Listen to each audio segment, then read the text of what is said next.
Viewer discretion is advised. You know, I get people that come up and they're like, man, this video, I was going through some shit in my life and this video like really helped me. And I'm like, what the fuck? Mandate.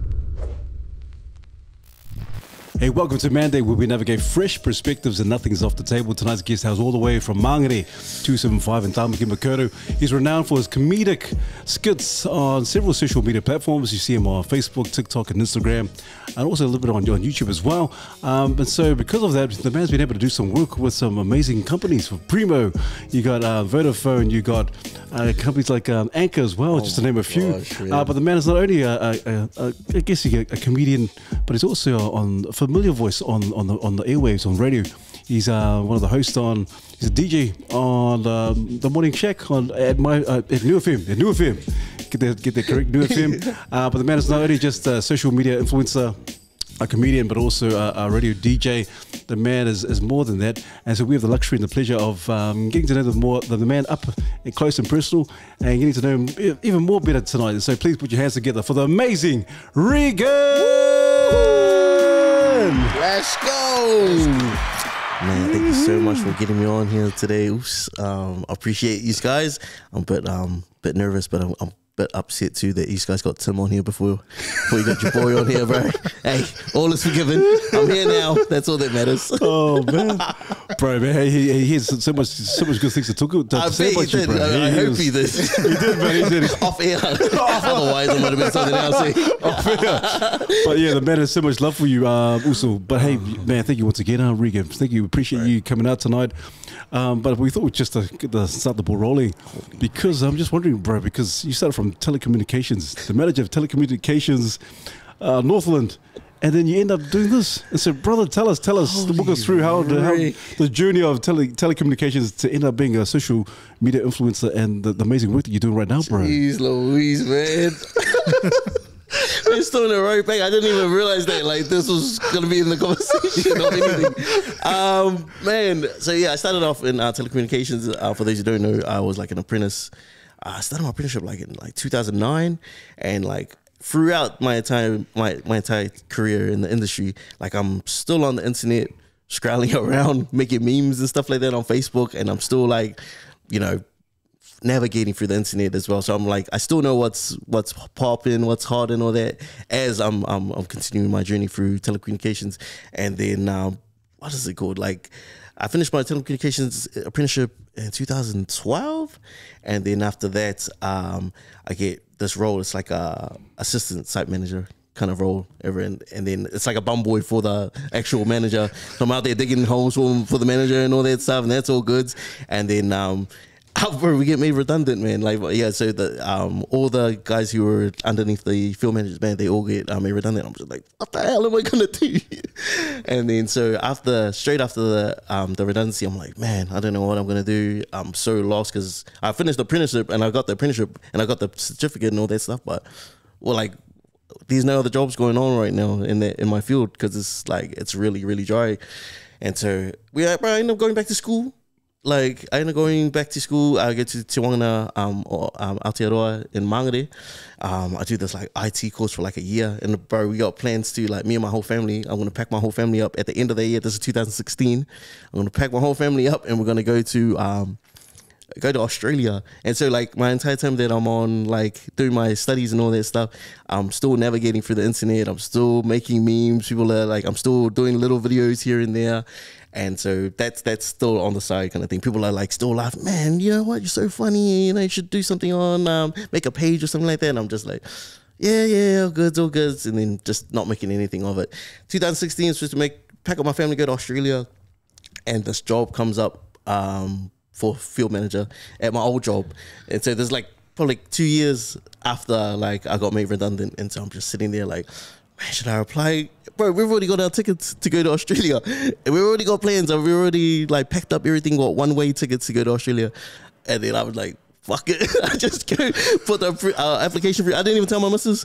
I just go ahead, put it through. And then I'm just like, oh yeah, all good, put it through. And then, bro, next thing you know, get the job.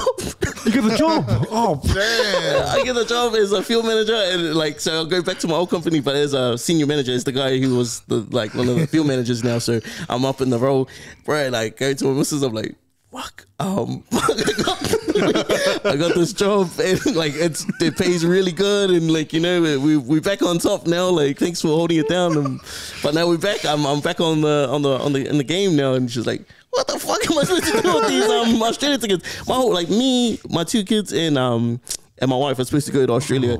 Bro, I'm like, okay, we'll go to Australia. You guys stay there, and then I'll come back, do the job, and I'll bring you back home. I'll fly you back home. And so all of this is going on, bro. Well, like this is all going on. I'm still on the internet making funny memes, doing stuff like that. And then 2000. So this is 2016, 2017. Get the job. So we like everything's like I bring my family back home. Everything's all good. Still living my life. 2019. Company goes down again. We get made redundant. Here in Auckland, the work dries up because we're putting all the fiber in the ground here in Auckland, and it's pretty much finished. But like the contract's pretty much almost wrapping up, so they need to decrease the teams. And they're like, oh, you can either get made redundant, or do you want to go to Palmerston North? And then I was like, all right, backing up my family again. Babe, you're not going to believe this. You're not going to believe what I've done again. Back up the kids, we're going to Palmerston North. I've got this amazing opportunity once in a lifetime. Hey, you followed me to Australia, I kicked it there, and now you're going to follow me to Palmerston North, right? Packed up my family, right? We moved over to Palmy, and then after that was 2019. 2019 was when I actually kicked things off. So this whole time when I'm like, going through telecommunications, I've been through on the internet, just like making a few viral things here and there, making, as I was saying, like making memes and just funny videos, funny photos.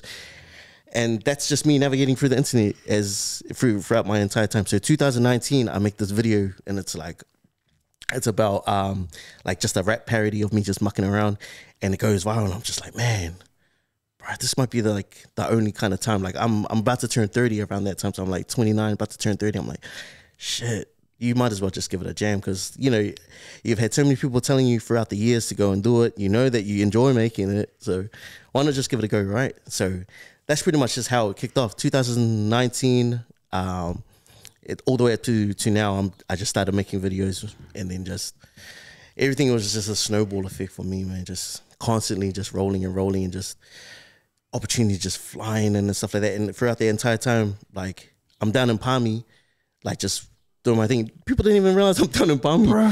People didn't even realize, because I'm still representing Māngere, I'm still representing South Auckland and stuff like that, from doing what I do and just being relevant in our neighborhoods and stuff like that. So, but a lot of people don't realize that I'm still down in Palmy, just working my 9 to 5 and still doing these videos. And then, bro, after that, just blowing up from there is the other thing. And then 2021 would have been just last year. So 2019 to 2021, I applied for this other job, and it's like a North Island. You're the regional manager of like the North Island, putting in these these power boxes and stuff like that. So I end up picking up that job, and then I'm like, all right, fam, we're on another mission. Back it up. We're going back to Auckland now. We're ready to head home, and so that's how I ended up getting back to Auckland. And then from there, Louis, who's our boss over at New FM, he was like, oh man, we got this thing going on for Christmas, like little stint here. These guys want to have a jam for like the next 3 weeks, just on the radio, have a little laugh, have some fun in there. Tim was like, yo, I know the perfect guy. I'm going to bring Regs on. Louis already knew who I was, and he just asked Tim, and then Tim was like, yo, we're bringing on Regs. So then, yeah, after that, we got that job. I'm still working at my, I'm still doing my 9 to 5. So I'm still looking after the North Island. So I'll go do the show in the morning, and then I'll still do my 9 to 5, like straight after that. Right, there was this one time, because I'm looking after the whole of the North Island, right? And so there was this one time where I had to go down to Tauranga. Oh no, not to Tauranga. I had to go down to where is it? I had to go down to New Plymouth. So I'm down in New Plymouth, and I'm training these guys. And then the next morning, I drove all the way up just to come back on the show, and like it was just that hunger to just want to be on air and just jump on the show and stuff like that. And so months in there go past, and then we're just like carrying on with our lives. Tim goes down to Taranaki.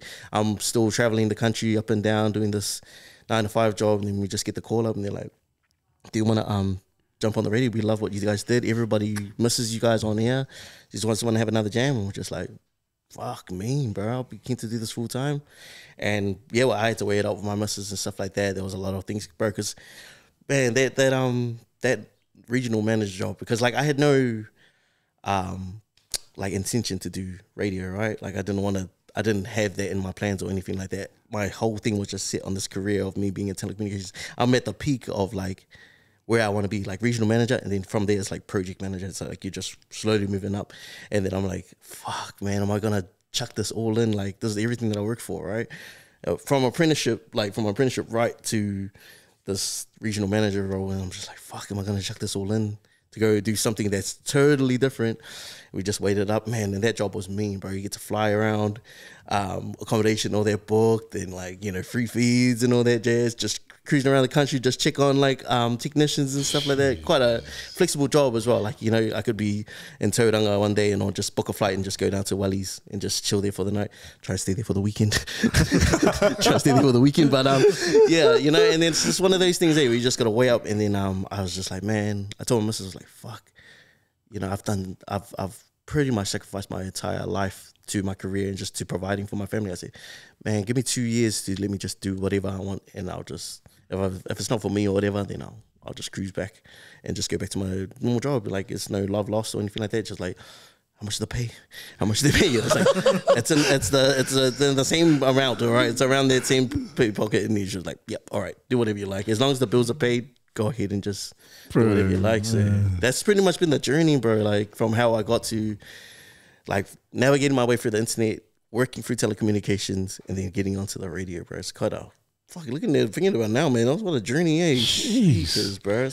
But I can bet not too many people are like, man, I don't know all that kind of stuff. the background story. Not many people know the That's origin crazy, story, man. right? And the thing is, like, people think, oh, no, he's just a funny guy, just all doing all these, these funny skits.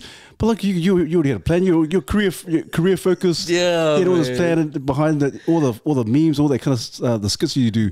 But the thing is, I love the most Regs is that just the drive, the passion, the kind of the motivation. They go, oh, no, I need to go. I'm doing my film, and I'm doing my regional manager job is in telecommunications, and then I have to drive back to the morning shack. Gotta cruise back and bro, and you're right, because people don't see that kind of the hustle. The hustle's real. The hustle's real, bro. I'll tell you, man. Like the hunger to want to do this stuff. Fuck, man, you gotta be hungry in order to like succeed. I mean, you guys already know, man. You guys are doing it now, like getting on so many other guests, like, and you guys already got other episodes lined up and stuff like that, bro. You guys are hungry as, man, and that's what I think a lot of people need, and especially if you guys are jumping into whatever you're into, whatever it could be podcasting, it could be content creation, it could be sports, music, anything, and it's just having that hustle exactly like that, what you're saying, bro. So, oh man, props to you, man. Also, what a journey, man. What a journey. Where do you think the hunger comes from, though? Like, where does the hunger come from for you? And then I guess it's interesting to think about, you know, how do other people sort of foster that hunger? Is it something you can foster, or is it something that comes from circumstances outside of your control? Yeah, for me, like, what I get motivated from a lot of other people. So I'm watching people on the internet. I'm watching other content creators. I'm like, fuck, that's pretty good. Fuck, but I can do another thing that's way better than this, bro. And so that's what kind of drives me, is that like it's friendly competition here in the content game, right? We're all just having a laugh. We're all trying to be the best that we can be, and people are trying to better each other. Like we're all just trying to better each other, right? And so that's one thing that I'm always driven on, is that like when I see somebody drop something and I'm like, fuck, that was a good angle.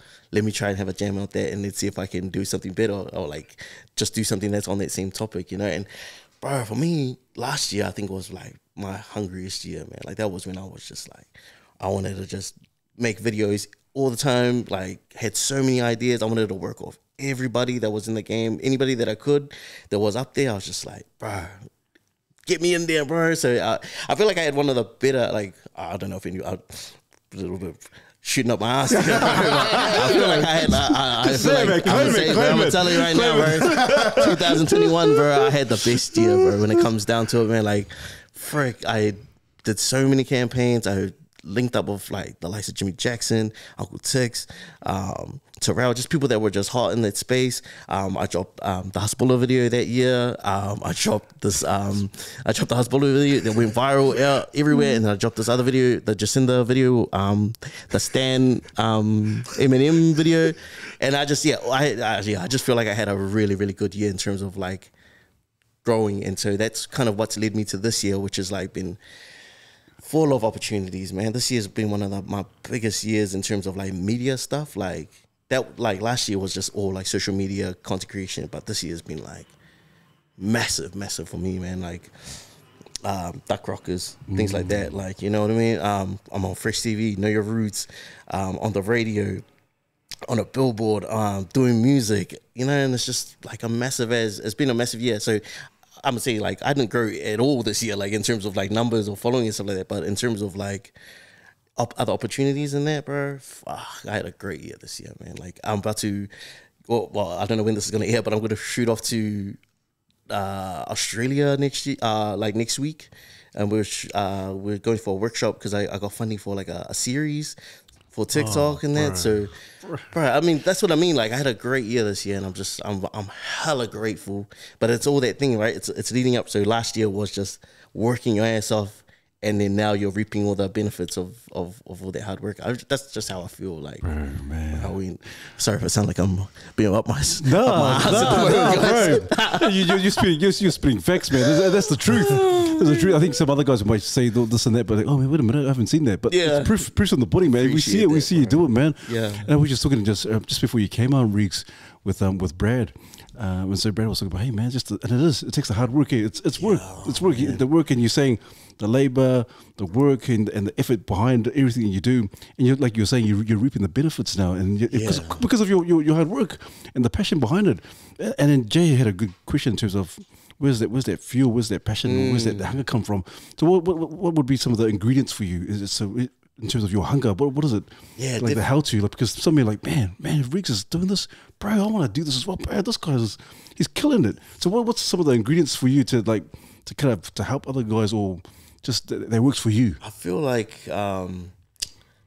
just getting out there. Like a lot of people just say a lot of things, right? They're like, oh man, I have plans to do this, but nothing gets done, kind of thing. And I feel like just giving it a go. Like, how did this start, right? This was just an idea, and you guys flourished into something, and that's pretty much just how it is. I feel like a lot of people just need to make a start, man. I feel, man, if I was 29, bro, when I jumped in this thing, and I had people telling me prior, you know, like, bro, you should be making pages, you're so funny and all that jazz, and I'm like, yeah. And like now I'm just like, man, I wish I started a lot earlier, you know. And that's that thing of just like, bro, just make a start, just give it a go of whatever you're trying to do. You know, for instance, podcasting, like, you know, and a lot of people think that you need to have the gears and all that stuff, right? Bro, I've seen like people like Lissy just rapping on his phone, and then next thing you know, he's like selling out all over the show and just doing really well. And it all started from just having nothing really, and now look what it turns into. Everyone has a phone. And that's just something that a lot of people don't utilize a lot. So I feel like, you know, don't think that you don't have the resources in order to get something done, right? Everything's available through the internet. And if you're trying to learn something as well, bro, it's all accessible on the internet. There's so much shit that's on the internet, bro, like on YouTube, like how to speak to a giraffe. Something just as useless as that, like, you know what I mean? You're never going to use it, but it's there. It's online. It's viral. If you're ever isolated in the savannah and you're surrounded by giraffes, and you give us a heads up about your next skit. You can check it out on my masterclass, guys, how to speak to giraffes. Jeez. But I mean, you know what? Like, it's accessible. Anything's accessible on the internet. You can find out anything. Whether you're going to use it or not is regardless. But you know, you can find anything there, bro. It's crazy. Oh man! And you mentioned something before about influencer competition, like friendly competition is good. Yeah, like it helps you kind of step up your game, try new things. Do you ever find there's like a pressure now because you're like full blown influencer now? Do you find there's a pressure to like, you know, because comedy is so subjective, like to try and be funny, and in essence, you're kind of trying to outdo yourself. Like, is there a pressure that comes with being an influencer and having to post up content? Man, when I first started, like 2019, 2020, bro, I was constantly just like, man, always trying to, like, always overthinking things. Like, and I feel like that's always what's going to happen, right? You're new to the area, you're just finding your feet and kind of things like that. You're still navigating through things like haters and things like negative comments, and so the thing I think that everyone just needs to do is just pursue it, just give it a go and just give it a try. But yeah, man, it's just one of those things, like, yeah. But how about like because Jay was saying about pressure and content, Regs, is there even been a time where you can like, man, kind of creative block, like, bro, I don't know what to do. You see some other people kind of do their kind of thing on online. You think, man, that's a hard one to beat, man. I don't know if I can top that one, man. Oh, man. There's been some times like, jeez, I need I don't know, some creative block. Yeah. I've always get like, I wouldn't say like creative block or something like that. I always like, it's a thing where somebody's either come up with the idea before you got there.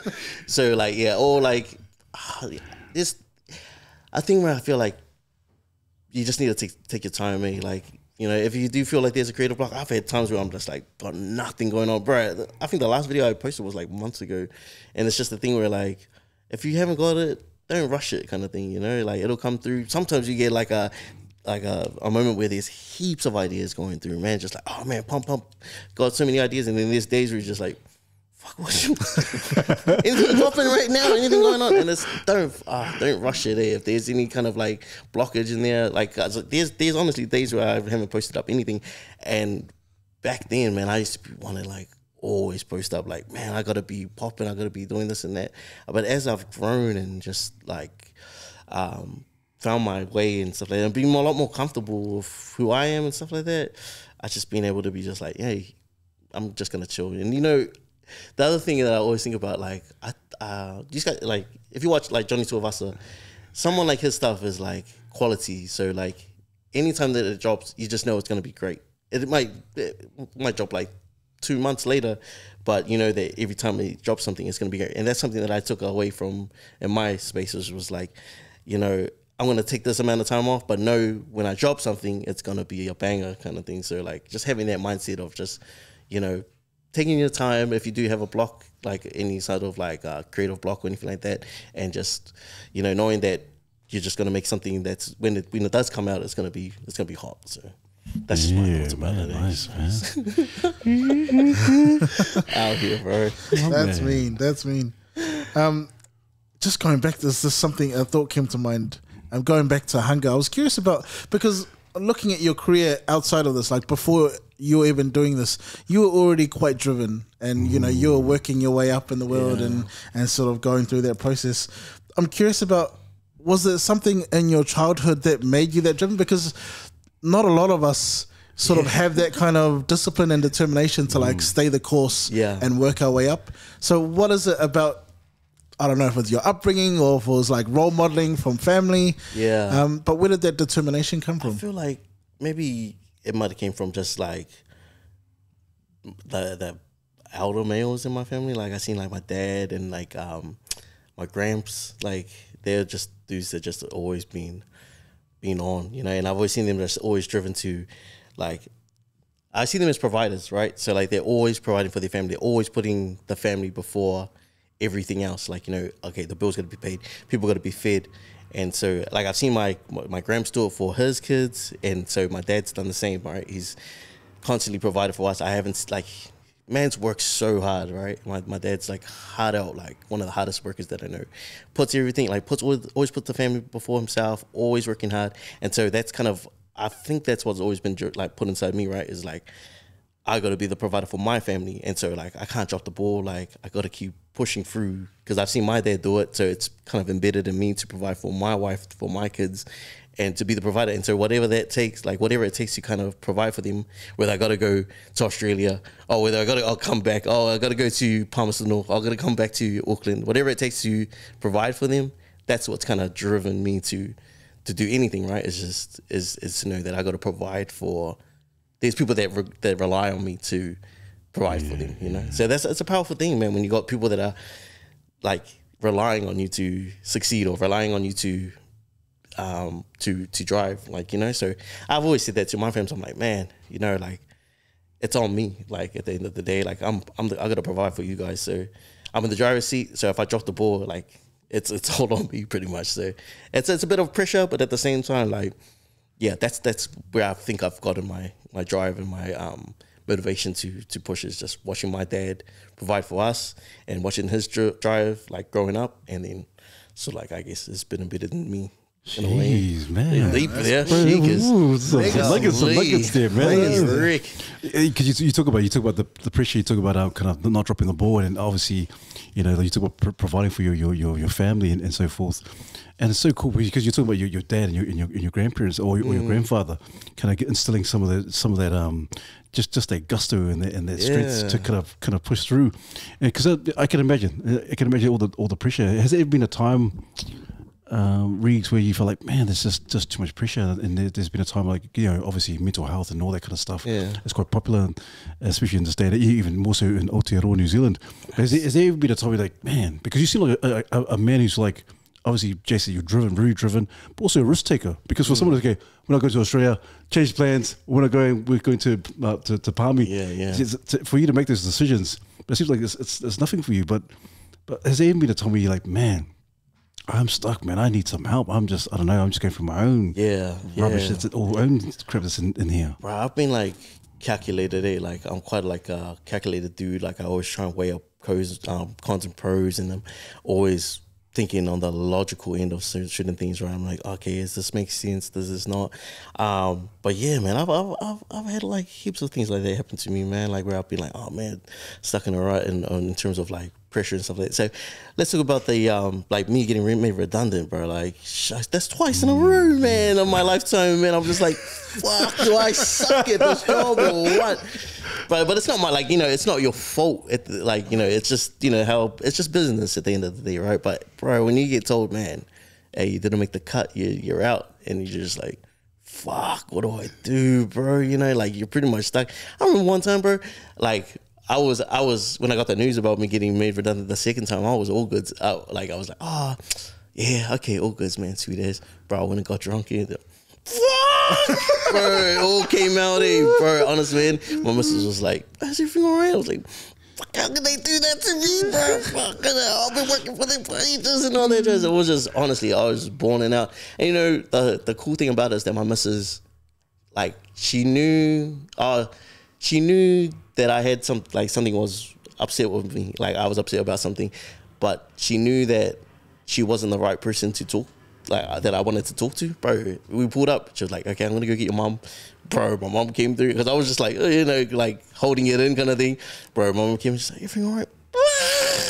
Bro, I just started bawling my eyes over. Oh my god, bro, man, I'm so like sad about this whole thing, man. It's so upsetting. And then like, that's what I realized. Like, was an important thing is that sometimes the person that knows that something's wrong with you isn't the right person you need to talk to, right? It's crazy, you know? Like, man, my missus probably couldn't get that out of me, right? But she knew the right person to get that out of me was my mom. So straight away went to my mom, everything came out, bro. And I was just like, and you know what? The other thing is I didn't realize I was holding it in, right? Until I had a few babies in that. And then, shucks, all the feels come out about how, like, you know, that struggle in me, you know, and you don't realize it until that, you know, until it's like those pressure points, or like, you know, those breaking moments inside you. So, bro, man, and props to your wife, man. Yeah. Props to your wife. Just okay, we're gonna change the plan now. We're gonna go here now, and props to her, like, and realizing, hey, man,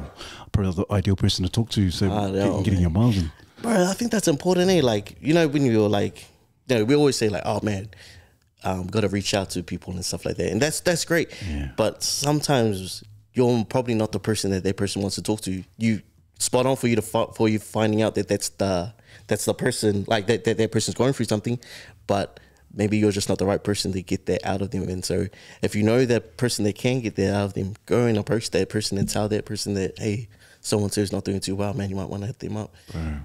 So yeah, I feel like that's really important for a lot of people, you know. It's true. That's true. It's so true. You're right, because, you know, sometimes we kind of feel like, oh, the pressure's on me to kind of help this person. Even if your spouse, or even if you're close friends and all that kind of stuff, you feel the pressure to go, oh man, I need to kind of see if I can kind of get out of here. And I'm the ideal person, but it's cool wisdom on your wife to say, oh man, I'm not the right person. Hey, there's someone else that's more powerful that can get that out of you, and just knowing that there is somebody else that out there, and just acknowledging that, because, you know, a lot of people want to be that dude, right? A lot of people want to be like, hey man, the hero, hey, open up to me, bro. I'm here, bro.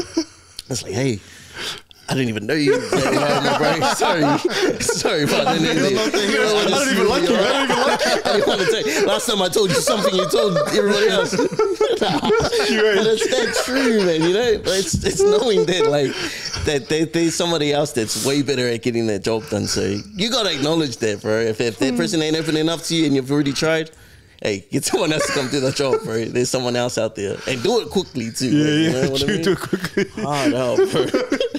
For 3 hours, come on, bro. Tell me, I'm here. Hey, man, I'm here for you, bro. I just don't want you to be here for me. I'll talk to anyone else, just not you, bro. Sorry. Jeez. Oh man, that's hilarious. You said something, you know, those ones that you open up to, and then it's like someone else is gonna be like, "Oh man, hey, I heard you're going through." I'm like, bro, I just told you. What are you up to? I told you not to tell anyone, man. Fly around. There's a lot of them. You're off the list, bro. Shucks, man. But that's also true, eh? Like, when somebody trusts you or something like that, bro, like, gee, hold that within you, man. Protect that, because like trust is a very important thing, man. When it comes to like people opening up to you, like people think that, oh man, I got some salt, I got some tea, bro, on something and somebody, bro, and it's just like, gee, you know, people telling you stuff in confidence, man. Chill, bro. That's still, man. But yeah, I feel like you know, if someone is gonna open up to you, bro, make sure that you take that and protect that, because you know it means a lot to that person who's opened up to you, bro. Has there been a time like that? Has there been a time like that? Well, I'm trying to think. Nah, not for me. I just a one person, and if I get out, oh yeah, I know who they came from. Nah, not for me, bro. But like, I know of stories, you know, where people just end up like blabbering off, and it's like, jeez, Louise, man, I'm pretty sure that person told you like. Keep it on that little one. 2 seconds ago. Why is this on Facebook? Shout out to the wife. Yeah. And that made me think of, like, you know, you mentioned the example of your dad and your gramps as providers. Yeah. And I imagine, you know, were there ever times that you remember growing up? Because I imagine not all of your family saw you in that moment when, you know, you're able to talk to your mum. Do you ever think about, like, you know, your dad and your gramps going through similar issues and just putting on the brave face? And I guess as a parent, you know, to 2 kids, you kind of feel some of that pressure to put on a brave face for your kids. It's always like that. I've never seen my dad break down. Like, I've never seen him throughout his entire life. Like, I've seen him cry and stuff like that, but like that's just because he's sad about certain things in there. But I've never seen him crack or anything like that under pressure. Like, he's always just been like brave face. Even when like times like growing up, like had it rough and stuff like that. Like, you know, my dad has always just shown up and just I feel like that's something else that I've always had on me as well, is like, don't show that you're under pressure. Like, only a few people can see it. Because obviously my mom would have seen like my dad, like, you know, break down and stuff like that. And that's the same with me. Like, my mom or my missus are probably the only people that would have seen me like at my worst, where I've been at my worst. So like, yeah, it's just one of these things that it's embedded in you, and it's poly men when you see like that kind of thing. Yeah, and I feel like it's a good thing in some spaces, you know, because you see strength in your the males in your life.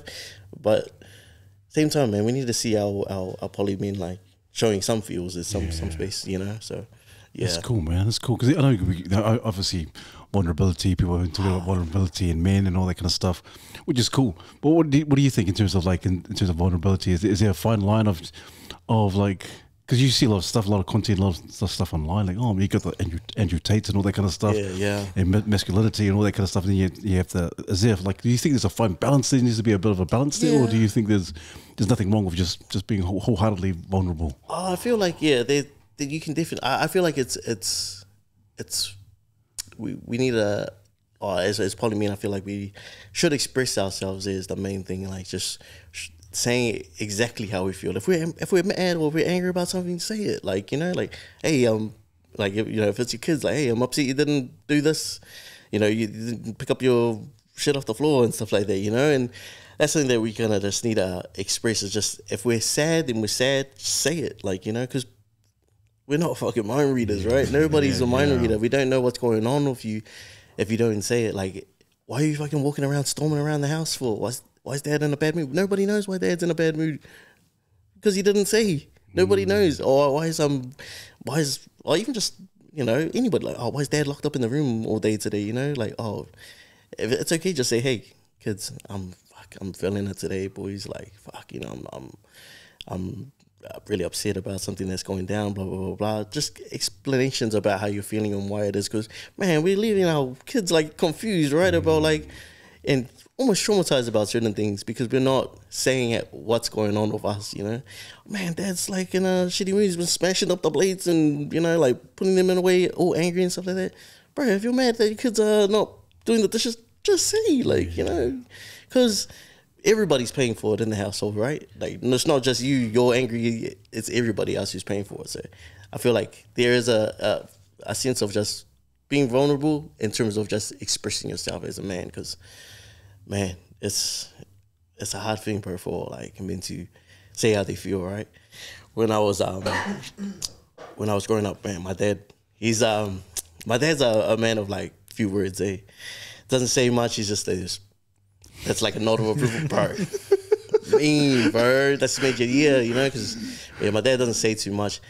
And, like, he got that passed down from his dad, right? Because dad, not expressive or, like, didn't say too much about how he felt to his dad. And, you know, and then, you know, that just passes on to me.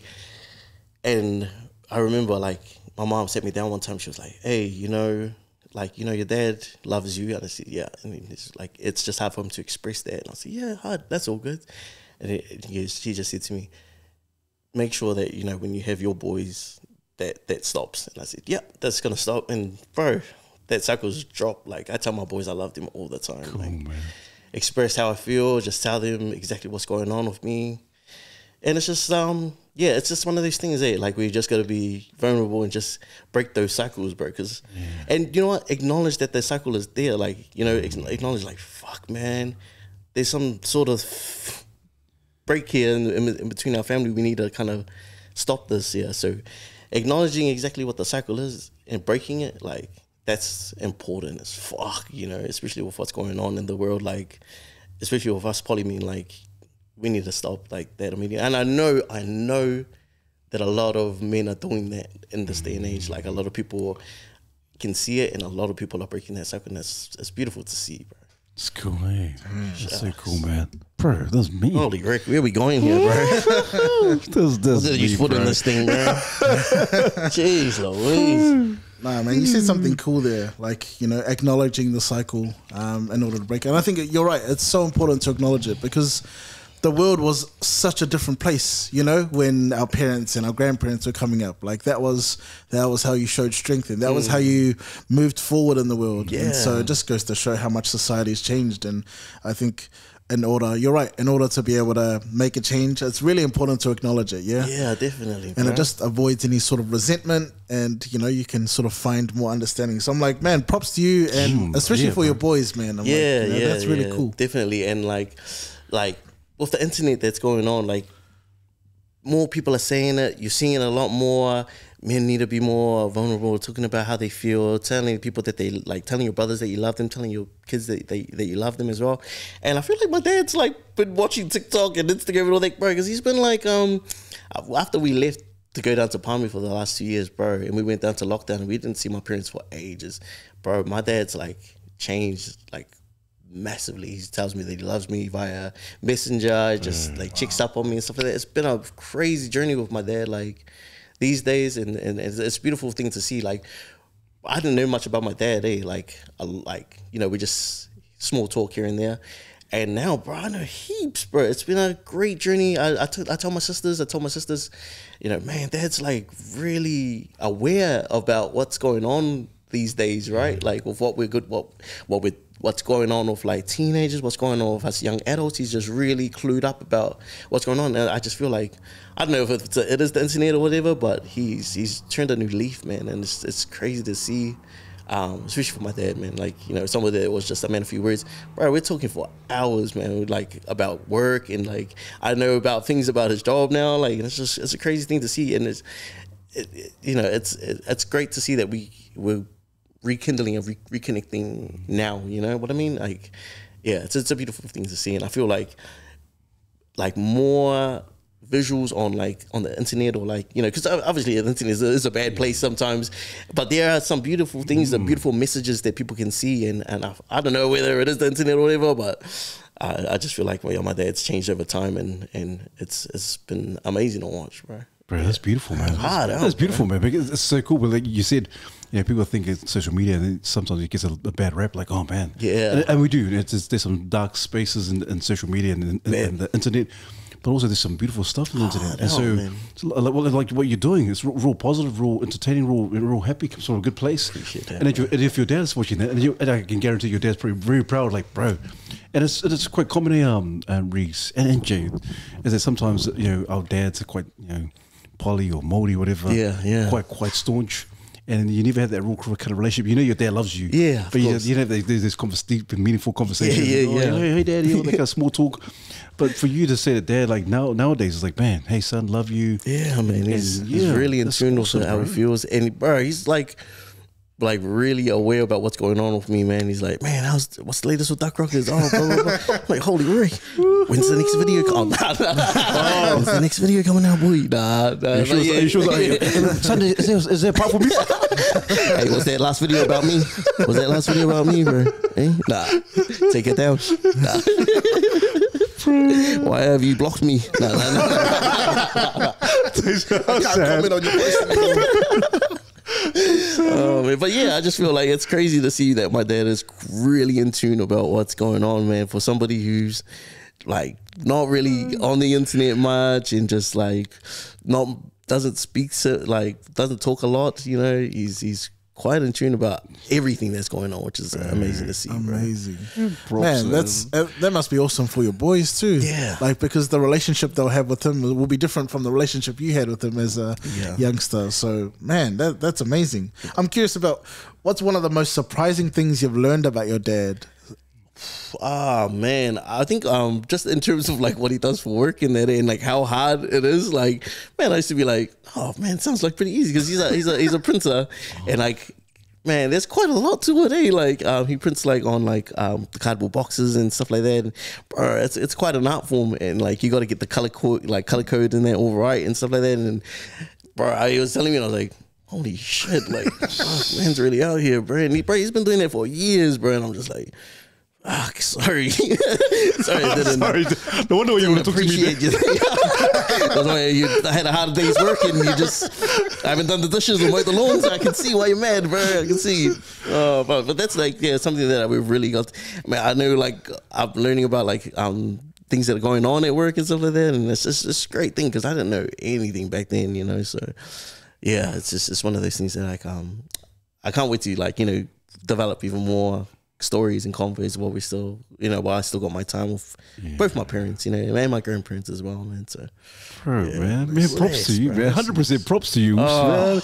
Bro, man, that's so funny. It's so funny, like seeing you like face to face. Because people just see the online stuff, like, oh man, it's funny. This is just so funny. Yeah, but there's so much more to you, because people are like, oh, just comedian, social media, all that kind of stuff. That's it, right? But they didn't see that. This is who you really are. Yeah, I use these like podcasts in there to kind of like open up, to any conversation and stuff like that. Nothing's off the table. We just have a chat. I use this kind of stuff because on social media and that, like on my like Instagram, on my TikToks and all that stuff, like that's strictly comedy, right? That's just Robin Hood Reese. That's just Regan just mucking around. Like I keep two separate worlds. That's like social media, and then there's my real life. That's totally separate from both ends. And so when I come on podcasts like these, like this is a perfect opportunity to just talk and just express who I am. And if anybody's interested in this type of like conversation, then this is where you can get to know me. I also see these things as time capsules, right?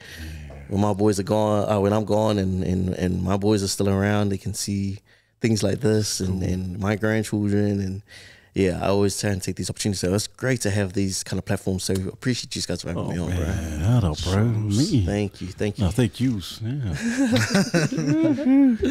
Oh, man. Easy dubs. Bro. But go back to you kind of on social media, Regan, because obviously there's so much content out there. There's millions. And because life has changed now, dramatically changed in the span of 2 or 3 years.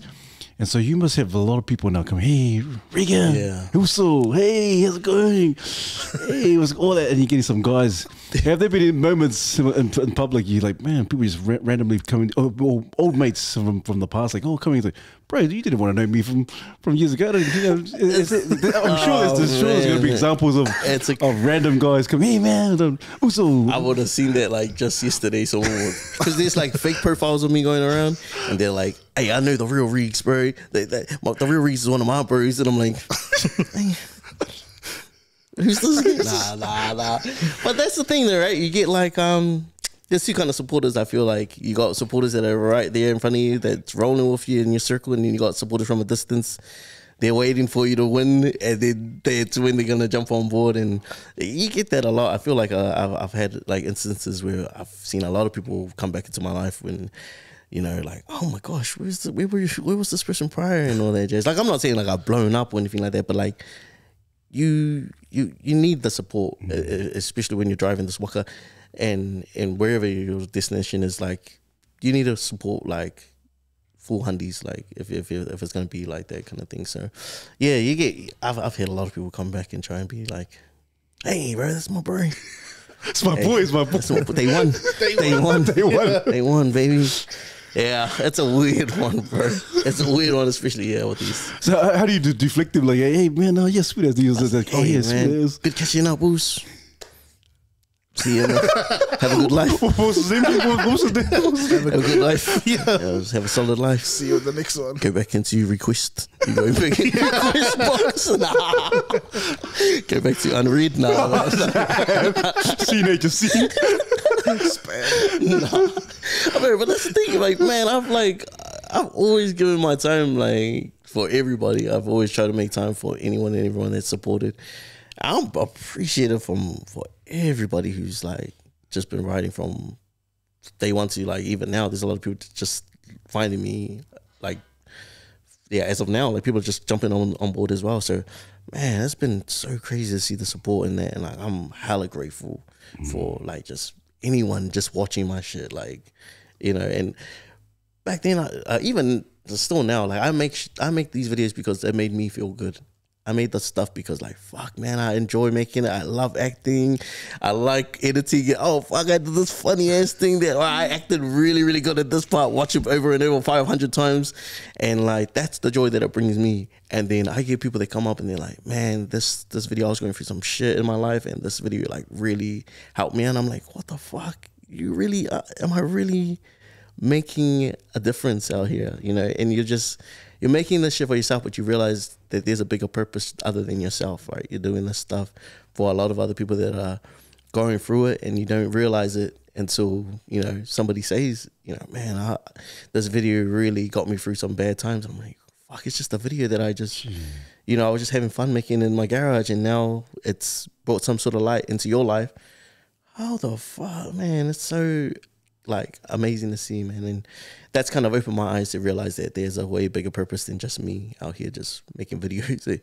Wow, man, it just goes to show that laughter is good medicine. Eh? It is, it really is good medicine, man. It's so great. And I hear a lot of feedback because a lot of people say, "Hey, I've been going through a hard time, and especially in this day and age." And then they watch your clip. Oh man, a bit of laughter. Like, oh man, I just feel like in a good headspace. Oh man, I didn't even realize it too, man. And it's crazy to know that there is, like, you're making a difference in the world. You don't even know it. So yeah, it's buzzy. Jeez, man, my man. It's a crazy world we live in, eh? Like, there's a lot of things happening, and so, like, you know, you're right. I agree. Laughter absolutely is the best medicine. Yeah, definitely, man.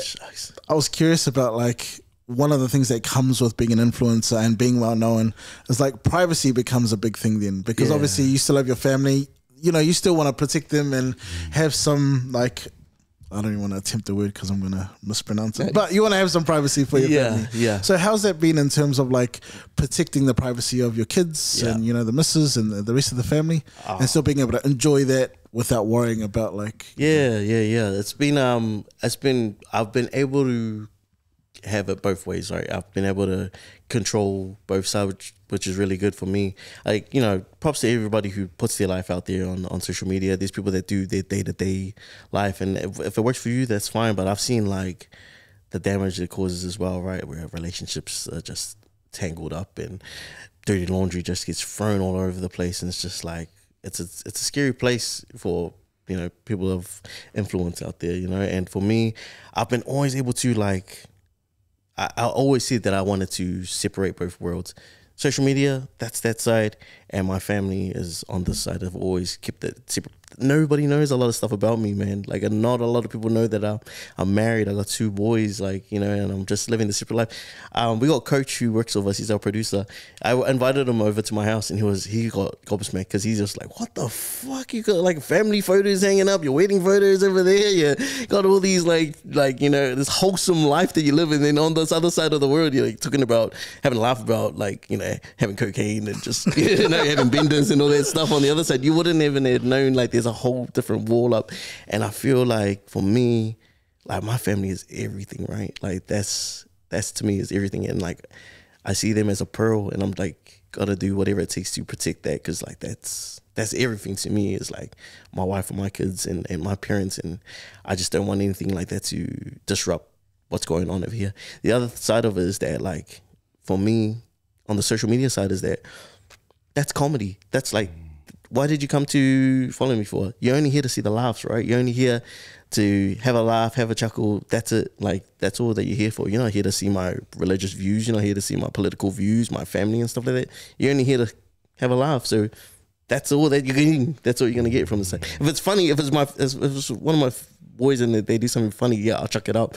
But in terms of like the 2 worlds colliding, nah, bro, that's going to be separate for all time kind of thing. And my wife is like happy as about how it is. Like, she just not want to be in the limelight, and she understands like what goes on out there, and it's a thing where you just got to know the difference of where everything is and the importance of like your following, right? Like, fuck, we're like we're obligated to like protect our followers from like certain things. Like, we shouldn't lead them astray. So that's what I'm saying. Like, comedy on that side, I'm not gonna give you like, hey, I believe in this, or like, hey, this is going on over here, I believe in this conspiracy or whatever jazz like that.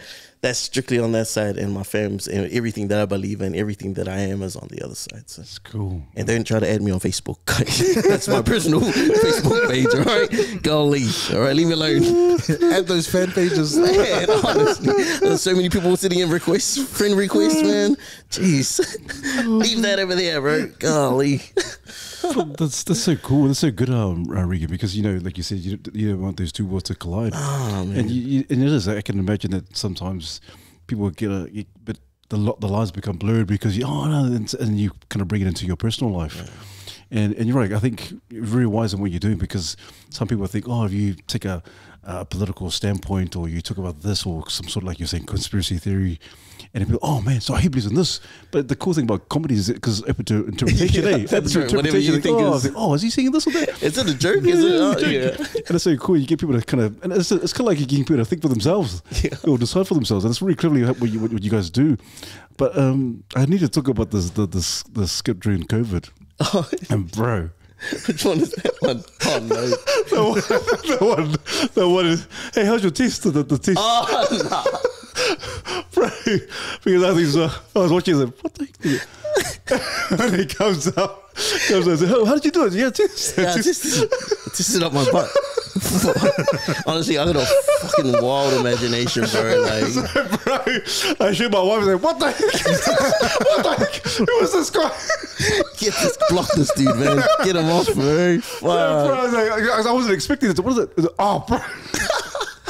So, bro, tell us, man, because people were obviously testing there because it was rampant. People were still testing and get COVID testing all that. But bro, how did you come up with that? And honestly, why did you use that? I just thought it was just funny. Like, I honestly think of like the most random shit. Like, I'll try and like just stretch out like a joke and just make it the most outrageous thing ever. And then, bro, even my missus is like, she'll like watch something and she's like, what the fuck's wrong with you? And I'm like, fuck, I don't know. I just figure it's funny. I find that fucking hilarious, and that's just me, man. I've always like just had a wild imagination and always like try to think of outside the box of like how far I can take something. We had like we had Mufti Day at like an intermediate in there, and everyone rocks up in your cool ass gears, bro. I went to Mufti Day in my pajamas.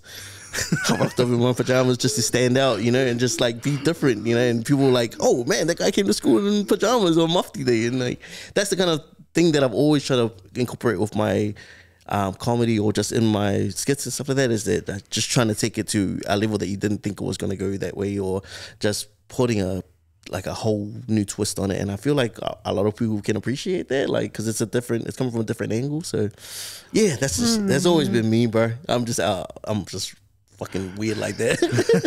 Is that kind of like an alter ego? Do you have because people you hear alter ego, oh man, when I'm on stage, I just turn to someone else, or when I'm doing my skits or online, I turn to someone else. Is that kind I feel like it is, bro, because man, like when I get home, like I'm like family man Z, just like you wouldn't like I swear my boys, because my boys didn't watch my content or anything like that, so the day that they do, they were like, fuck, man, Dad was fucking, what's wrong with Dad? Was Dad all good back in the days? Or was Dad all right back in the days? Because fuck, this content's pretty fucking out of it, eh? Oh, fuck.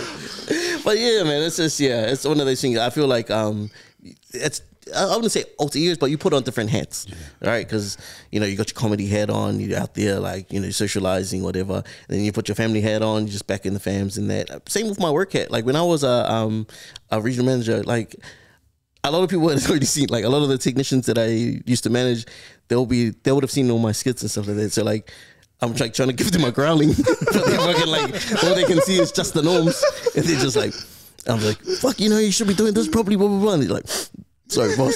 I'm just like, fuck. So it's like one of these things that's trying to keep it separate. Like, yeah. But it's awkward. I can imagine it would be awkward. Like, trying to get a girl. Is he calling us? Is he joking? Has he got a camera on? Yeah, where's the camera? Is he recording us right now? Oh man. Man, speaking of like crazy ideas, do you think there are any limits on comedy, or do you think it's unlimited?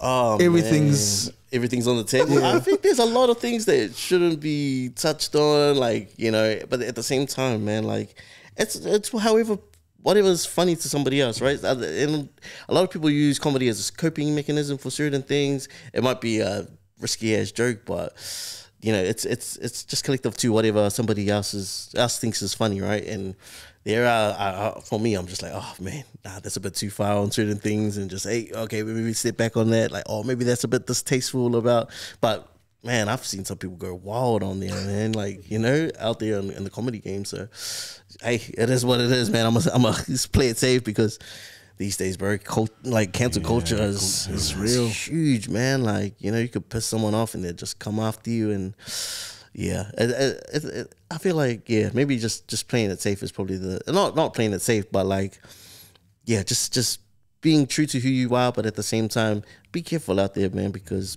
bro, people can just flip the switch on you like that, and it's crazy to see how massive like cancel culture has become too, man. Shucks. And how deep it goes in terms of like stuff that's happened ages ago. Man, once it's out there online, someone's got a record of it, and they will bring it back. I'll tell you something, bro. I used to be on Twitter. Holy shit, bro. Like another one must have saved my life, bro. Just like, get the fuck off there, bro. You are gonna ruin your life. You are ruining your life right now. Get the fuck off that app, bro. Because man, I used to see some outlandish shit on there, bro. And like looking back now, I'm like, holy shit, thank you so much. Thank you so much. That whole account that's all deleted, but fuck, man, I used to just be like out the gate, just say. Because Twitter back then, man, you could say exactly what you want, and that's probably how a lot of people getting backlash now, because people just say whatever and just tweet it off, and that's it. But yeah, everything comes back to Onchi, man. I'm exactly like that, bro. Like, I'm grateful that I was able to get the hell off Twitter, man. Thank you. She dodged the bullet right there. Sheekus. Man, that is wild, man. And it is like the Wild West, Twitter is, back in the day, it was crazy. Man, dangerous times back then, bro. Man, that's crazy. You sort of touched on something there I was curious about, was finding your brand, because we talked a little bit about excuse me, you're right, some of the brands and companies that you've worked with, but I've heard that you've had to say no to a couple as well, and so it's not necessarily saying yes to every brand that approaches, but how was it for you in terms of drawing the line in terms of I'm cool with this brand, but not necessarily this one? Yeah, it comes back to what I was saying before, which was bro, we're obligated, man, to protect our followers from certain things, and I just feel like some brands don't align with certain things that I'm trying to put out there. Man, I've turned down like money, like, you know, bags and that. Like, I'm just been like, nah, I can't do this. Or I can't like promote this kind of thing because, man, it's not about being a sellout or anything like that. It's about protecting our followers, man, because you get people out there, you know, like just promoting whatever the fuck they like out there. And some of it could be fake news. Some of it could be dangerous things that could harm certain people. And they just put it out there like it's nothing. And I feel like if you've got a big following in that, you need to protect your audience, man. Like, you know, you can't be just using them for your advantage just to make a quick buck. Like, that's scummy ass, you know what I mean? Like, bro, people came to your page or whatever, came to follow you because they enjoyed your content. Now all of a sudden you're trying to, you know, sell them this random ass thing or trying to push this agenda onto them, and it's just like, nah, that's not what we're here for, man. Like, you know, we're just here to entertain and uplift. If that's anything, if we can do anything, you know, is to uplift our audience, right? But trying to promote something that's not aligning with anything like that is beyond me, I think. Man. And that's that thing, bro. You gotta look deep inside yourself too, because like money, man, it's a crazy thing when somebody offers you some sort of money and you're just like, damn, that's nice, but fuck, I can't, like, you know what I mean? And yeah, it's those things where you gotta sit back and like look at yourself in the mirror and be like, man, who am I? Like, what am I doing here? You know, am I really gonna sell out this audience or trying to make a quick buck? Like, there's more to it, you know. So, man, that's very integral of you and very noble, because because there'll be some cats out there like, oh man, you look at the zeros and sorry guys, sorry guys, hashtag ad, hashtag sponsored. Hey, like, regardless of whoever like does what, man, but it's always been my, like, in my morality to just always just push like positive shit and just make sure that I'm whatever that I'm putting out there just aligns with what everybody's here for, kind of thing, you know. If you guys want to follow me on, you know, OnlyFans is a separate thing over there. You know? I'm selling all kinds of things over there, man. I got all kinds of different ads going on over there, bro. I'm a massive seller over there. So. But yeah, you know, just protecting your audiences is a massive thing, bro. That's cool. And like you said, you're being true to yourself as well, so which is cool. And so, because you do so much content, you're online and all that kind of stuff, Regan, who are some of the influencers? Who are some of the people you watch online? And people are like, man, this is even if it's not even comedy, it could be people that you just, oh man, I like listening to this person. Or even podcasts. And who are some of the people that kind of influence you in some of the skits and and stuff like that, man? I'm following the main guys that are out there. Like, everybody, as soon as a hot topic comes out, man, everybody's out there like jumping onto this topic ASAP. So like a lot of people that I'm watching, the same people all in my circles, man. Oofs Gang is top tier, bro. Sonny Jim, that's my boy. Dre Skrilla's another dude. He's like killing it as well. Johnny Tovasa, Terrell, Jimmy Jackson, everyone from the Hamilton crew, Uncle Jack, Uncle Tix. It's like one of those things that we just I see them as all like we're all together, right? You're like, I see them as my peers, kind of thing. You know, we're all just together, helping each other as well. Like, you know, pushing each other's content. Hey, can you jump on the skit? Hey, I got an idea for us too. It'll be really good. And it's just one of these things we all just collaborate, and it's, you know, it's a small circle. Not a lot of people in this game making content, especially at the caliber that the people that I roll with and stuff like that, you know. So there's only a small amount of us, and we all got to stick together, right? We all got to hang tight. And the other thing is, we need to bring on the next person, man. Like, you know, we can't always just be like, hey, I'm popping, I'm out here, you know, I'm doing this and that. It's like, hey, who's next? Keep an eye out for the next person that's coming up. Somebody help me up on the way. I got to do the same thing for the next person that came up, you know. So yeah, it's all those things. People are because he tricks people. Oh man, in the Australia side, MK, the Breathers, J-Muck, Sully, all those dudes on that side as well. Like, there'll be a topic that's a worldwide trend, and then everybody's just jumping on board as well, man. Javier, as well, the Tonga guy, that guy's killing it as well. But yeah, it's just one of those things where everybody's just collaborating together.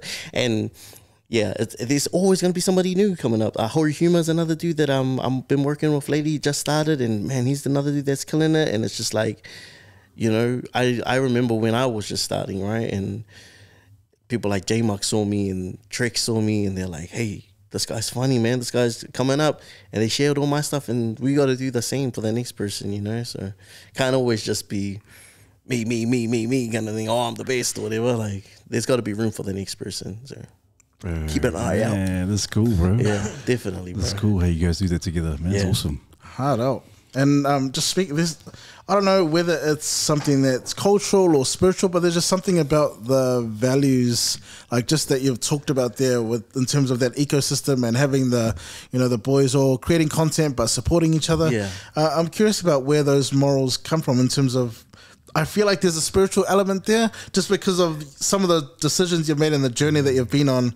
I feel like, although you mentioned, you know, thinking about logic and being calculated, there must be a spiritual element there because, I don't know, some of those decisions I'm like, man, so much faith to just be like this and to just commit to it wholeheartedly. Like, this is what we're doing as a family. Is there something there in terms of spirituality? I'd say like Christian values, I think would be like one of the things, probably like not spirituality things, but like just wholesome Christian values. Like I always believe in just being a good person, like, you know, always just trying to be a good person. You know, there's a lot of people out there that are like, you know, hard out, like, what's it called? Like really spiritual, like really into the spiritual realm and just, you know, and they go off and do something else kind of thing. You know what I mean? Like, you know, they're saying one thing, but they're doing something else. So that's what I always say, bro. I'm not trying to, like, you know, preach or anything like that. All I want to do is just be a good person and just try to be a good person. I'm not perfect or anything like that, but that's pretty much where I came, like where I see it. Like, you know, I was raised in a good Christian home. My parents, grandparents in that, and they just taught me, you know, great values and great morals growing up. And I think that just stuck with me throughout, like growing up is just those good, wholesome Christian values from day one kind of thing, you know. Hard out, so.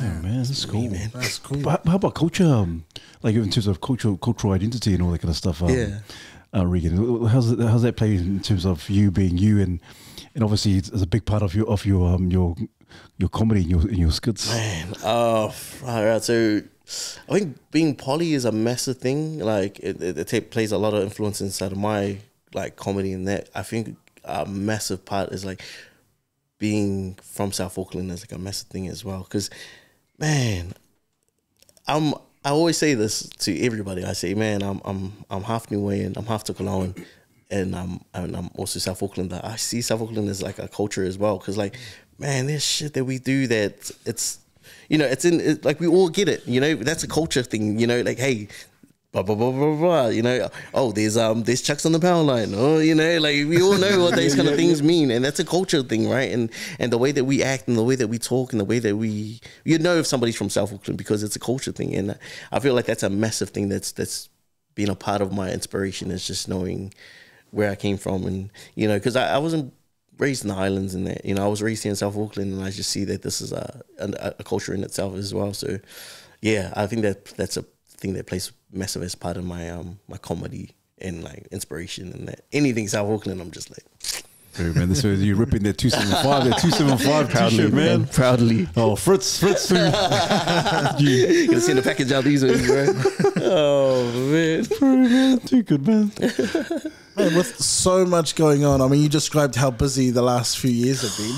Do you ever get much time to like just unplug and like reflect on everything and like really soak it in? I feel, all right, like probably I've only done it within the last couple months. Like I've been sitting down and just being grateful, just like sitting down and just reflecting and just being like, fuck, man, you know, these things that are happening to me, I'm becoming something that I didn't realize that I was becoming, right? I'm becoming the person that I saw in 2019 that I didn't realize that I was going to become. And I'm looking forward to the next, the person that I become in the next 4 years is the person that I was trying to be in this time and now, you know?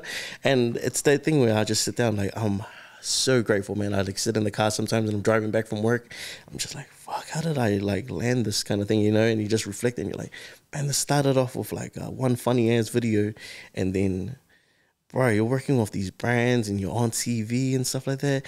And man, I know that like I'm a massive like manifestation dude. Like, fuck, I tell you, I said some things, outlandish things when I was like 2019. I was like, bro, I'm gonna do this. I only said to my missus, she'll vouch for me, man. I only said to my missus, we're just lying down in bed. I'm like, oh, blah, blah, blah, blah, blah. And it happens, man. And it's so crazy. Like, it doesn't happen then and there.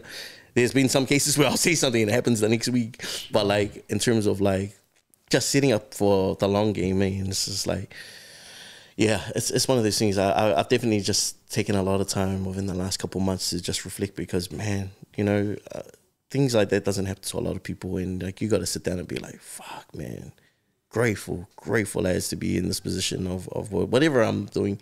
And I feel like that's a lot of things, like people that need to sit down and embrace the moment, because man, you're too worried about what's happening on the next move and what's going on in the next thing, and you just fully don't even enjoy the journey anymore. You know, you get to the destination, you're like, oh fuck, I was so busy planning ahead, I didn't even realize what's behind me, and just looking back at all the good stuff that happened. Like, enjoy the moment, I think is important. Very man, great perspective, man, because it's cool, like you said, in terms of manifestation, you're the man now that you kind of looked several years back, and then you kind of, like you're saying, I love it, you say, oh man, this is who I'm going to be in the next 4 or 5 years.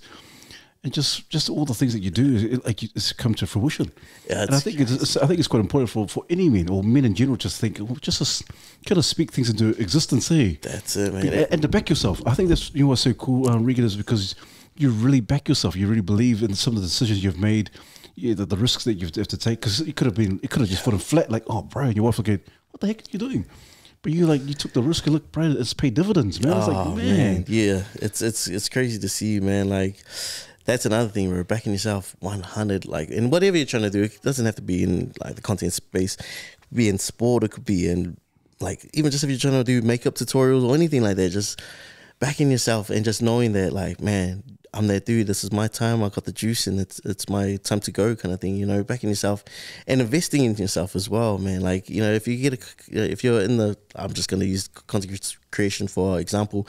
Like, if you're in this content creation space, if you come across some money, like, upgrade your camera or upgrade your microphone or something like that. You know, just constantly put back into your craft and just know that at the end of the day, bro, it's just you and the waka, right? It's only like, you got people who support you, there's people that cheer you on and stuff like that, but it's only you driving to your destination, to wherever you're going. It's just you, that's it. Like, and so therefore you just gotta back yourself. There's no one else in the waka but you. You know, there's people that might jump on, give you a little, help you on the back, pat you on the back, and, you know, paddle along with you, but they're not gonna be going with you to your destination. That's your job to get to that place. So. Bro, man, this guy's going, bro. Nuggets here, man. Jump my waka, man. Help me out. This guy's a professor, man. Hey, it's Dr. Regan in the house, guys. Right, because I keep looking at the 275 t-shirts, so I'm thinking about the parades. Bro, did you get to those parades? Were you part of the parades? I was there, man. I was there. I was waving my new flag, even though we didn't have a team, bro. I was like, man, and I got this video, and like, because everyone's in Māngere, like, going handies, and then there's me, and I'm like, they blocked out the whole McDonald's, the Māngere McDonald's. I'm in there at the McDonald's just trying to order something in the drive-thru with my flag, my one little flag, man. I was grateful to be a part of it, man. So proud, like, so proud. I was like, when I was there, I was just like, fuck, this is my city, bro. This is my hometown, bro. This is how we show up. Like, you could be from any island, any culture in that, but we came to fucking support, bro. And that's something that's so beautiful, and that's what I love about Māngere. I love about South Auckland in general, that fuck, we just, as soon as somebody jumps on, bro, we're all riding, you know what I mean? So it's a beautiful thing to see, right? And Māngere, man, they represented, man. Man, you went hard out, man. It's like 3 days, man, because we live up the road. Like, we just live up there on like the main road. I was like, fuck, I feel sorry for my parents, bro. Sirens going off, man. I was like, oh. And I watched this skit of you talking to the guy with the Tonga versus the Kokos. Oh, yeah. That's recent day. That's the recent one. Oh, man. Oh yeah, no, it's one of these things where, like, yeah, just jumping on the buzz, and just because, you know, the praise was a hot topic, so it's like one of those things where, like, you just got to get involved in whatever's like trending and just put a comedic spin on it. Yeah, man, that's my case, man. out here, man. Oh, bro, too much, bro, too much. The parades were a beautiful thing. Although I found it really interesting, the people that were complaining about the flags and, you know, oh, it's so unsafe to drive on the road with the flags and, you know, like just, you know, oh, what are they celebrating? You know, they lost, bro. blah, blah, Yeah, blah. I know, I just thought it was beautiful. So like, I'm in Otara, we're just up there from the town center, and it was like firecrackers and like blocked up traffic. But I was just like, yo, look at how people come together, representing, man. Everyone having a good time, you know, no trouble, anything like that. Everyone just out there just wanting to dance and just show support, man. I was just like, man, so beautiful to see, but yeah, just like getting stuck in that road. Like, come on, bro. He's stuck in I got Nan's in the boot. Nan's in the back seat. Nan's in the back seat. Man, she needs to go to the hospital and we're stuck in the bloody parades. Fucking hell. Nance needs an insulin and we need to get to Middlemore. We're stuck on the bloody beta drive. Thinking now. They lie, mate. They lie for you. Get like that. Put your flag. Man, wave the flag. Hurry up. I know you're sick, but come on. Get it going. One more lap, Nan. We'll just go around one more time, please. I know I got to drop you off to your house, but can we go do something else? Oh, these guys, bro. Crack up, man. Oh, bro. But man, Regan, man, so cool. And I love what you said. You talk about opportunities because of your hard work and because of the grind you put in. Yeah, bro. And bro, you got the brother's Lord. There's a Lord. Oh, Brother's Lord. Yeah, Brother's so Lord, man. Bro, like, where did that come from, man? Like, it's just left field. Like, what the heck? Oh, man. This guy's getting into the music industry now. What the heck? Bro, Tell us, man. It's always been a thing. Like, I've always like loved to make music. My family, like on my Tokelauan side, like my whole family is like in the group Te Waka. So yeah, that's like so that's been a couple, like that's just been in our family. Like music's always been in our family kind of thing. And so man, I've always been in like just in love with music and just making music and stuff like that. In my earlier days I used to like jam with like some of the Switter boys, and like so I've like been around the ways in terms of the music space, and like I know certain people in that.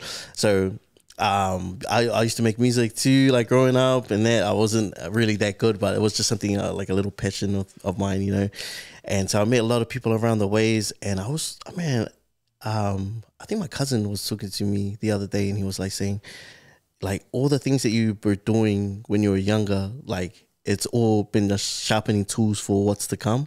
And it's crazy to realize, you know, you're just like, oh man, yeah, I was doing music. I was like learning how to work a camera. I was doing acting here and there, making funny things. And it's all just worked up to where I am now. So the music thing is just, yeah, it's something else that I've always been really passionate about. I was so lucky to team up with Sonny Jim. Talented cat. And you know what I love the most about that guy is that, he's just down to make anything, right? Like for somebody who's like quite a staunch dude and like, you know, he's been inside, you know, he's been in the prison and that. He's like, he's like, let's make some rock music. Let's make some jazz music. Let's make some pop music. And I'm just like, yes, somebody who just wants to do anything, right? Like that's what you want to have, is somebody who's open-minded about just making anything. So how the like Brothers Law came about was, Sonny was like, oh man, it was funny.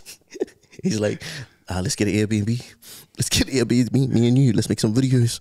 Sounds a bit dodgy. Let's make some videos. I'll get us an Airbnb. And I was like, sweet, oh yeah, August. And then so yeah, we ended up going over there. We do all his like skits and all that stuff. And he's like, well, I said, what do you want to get out from the weekend? Like, what do you want to achieve from the weekend? I said, yeah, I got this one song here that I kind of want to sort out. I got the hook already. I've already written the hook, so I just need you to sing on it, and then I'll go home and do the rest. I was like, yeah, okay, cool. We laced the hook, and it was for The Boys Are On. So yeah, that's where it all started. Like we laced the hook at this Airbnb, and then I do the first verse, and then I'm just like, okay, cool, that's it. Because for me, I'm just like, I do one verse, one song, one verse, one hook, and that's it.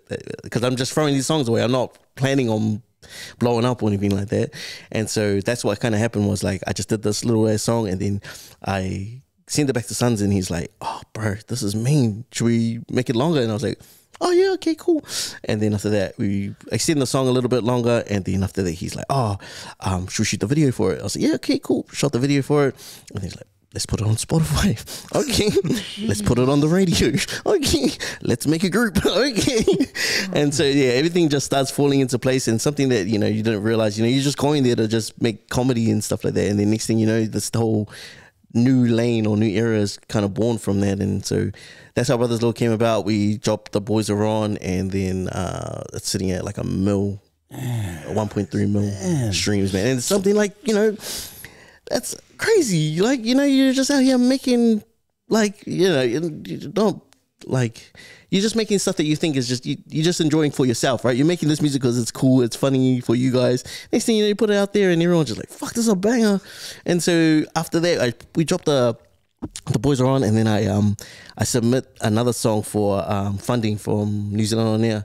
Bro, next week, get the funding. And then, bro, I was just like, what the fuck? We only dropped one song and we got funding. And then it's just like no disrespect to all the musicians out there, but like, it's a slap in the face to everybody else who's been grinding away, right? Like, everybody's been working hard, dropping albums and stuff like that. And bro, we just dropped one song, and then next thing you know, we get funding, and it's so like outrageous.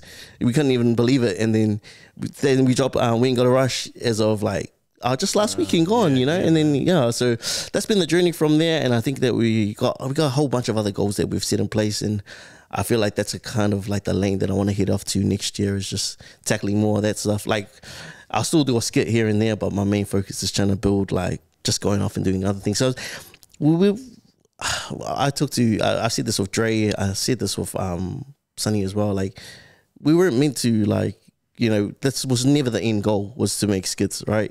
It was always a building platform to going off and doing whatever we wanted to do. And that's just how it's become. Like, man, we've used this platform, everyone's just used their platforms to go off and do other things. People are starting off podcasts, people are building productions, and it's a great thing to have, but skits were never the end game, right? It's always just the starting point, building a following, and then just going off and doing whatever you like to do. It's like a real catalyst, like a stepping stones. Because I got a shock, like, hey, it's doing music now. Yeah. And I saw that We Ain't Got a Rush. Like, I think it was last week. I was like, what the heck?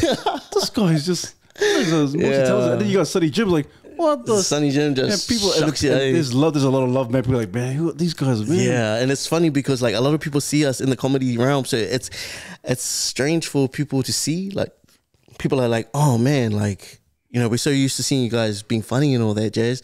Now you guys are like making these serious love songs, and now, oh man, like, it's a real change up. So I think getting our music out there a lot more often and just showing people that we can make music will help, like put two worlds apart from each other. Like, okay, that's a skit game. Okay, now we're making music kind of thing. It's more serious kind of music too. So fingers crossed that's how it goes come next year. Man, I love it, man. I love what you do. So I love how you just branch out and just do things and diversify. But because it was quite deceiving in the beginning. Oh man, what's the funny joke? That's it, right? I can't wait to. What's the joke?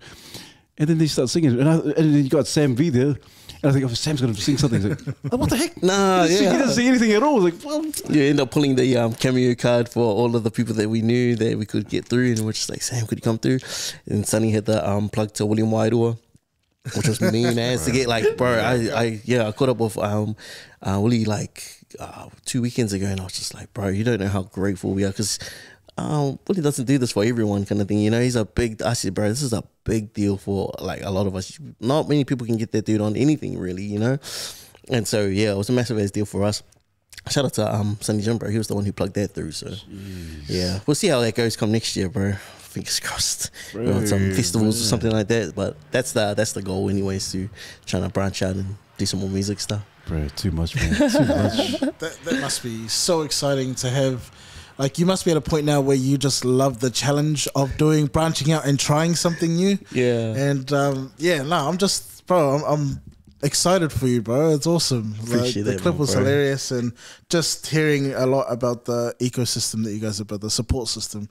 I think that's so important. And I was curious about your thoughts on, the importance of having your boys around you, and like, obviously, you're not always going to be able to take, like, as you grow, sometimes you and your friends grow apart. Yeah. But are there any friends from like just back in the day that, or like, your inner circle outside of your, I'm going to call them workmates, but they're not that, but your boys and like family, do you have any sort of inner circle close mates that you've had, actual day ones? Yeah. I've still got my my day one still rolling with me. Shout out to my boy Alan Afa and Talanga Wawenga. These are like two of my closest boys, right? Like they've been rolling with me from day one, and that's the thing, right? Where you like, regardless of whether you talk to them on a day-to-day basis, you know that they're there. Like if you were to call them for anything, they're there for you regardless, you know. And that's a lot of things that I feel like a lot of people need to realize, like, man, just because you don't hear from them every single day, or like, you know,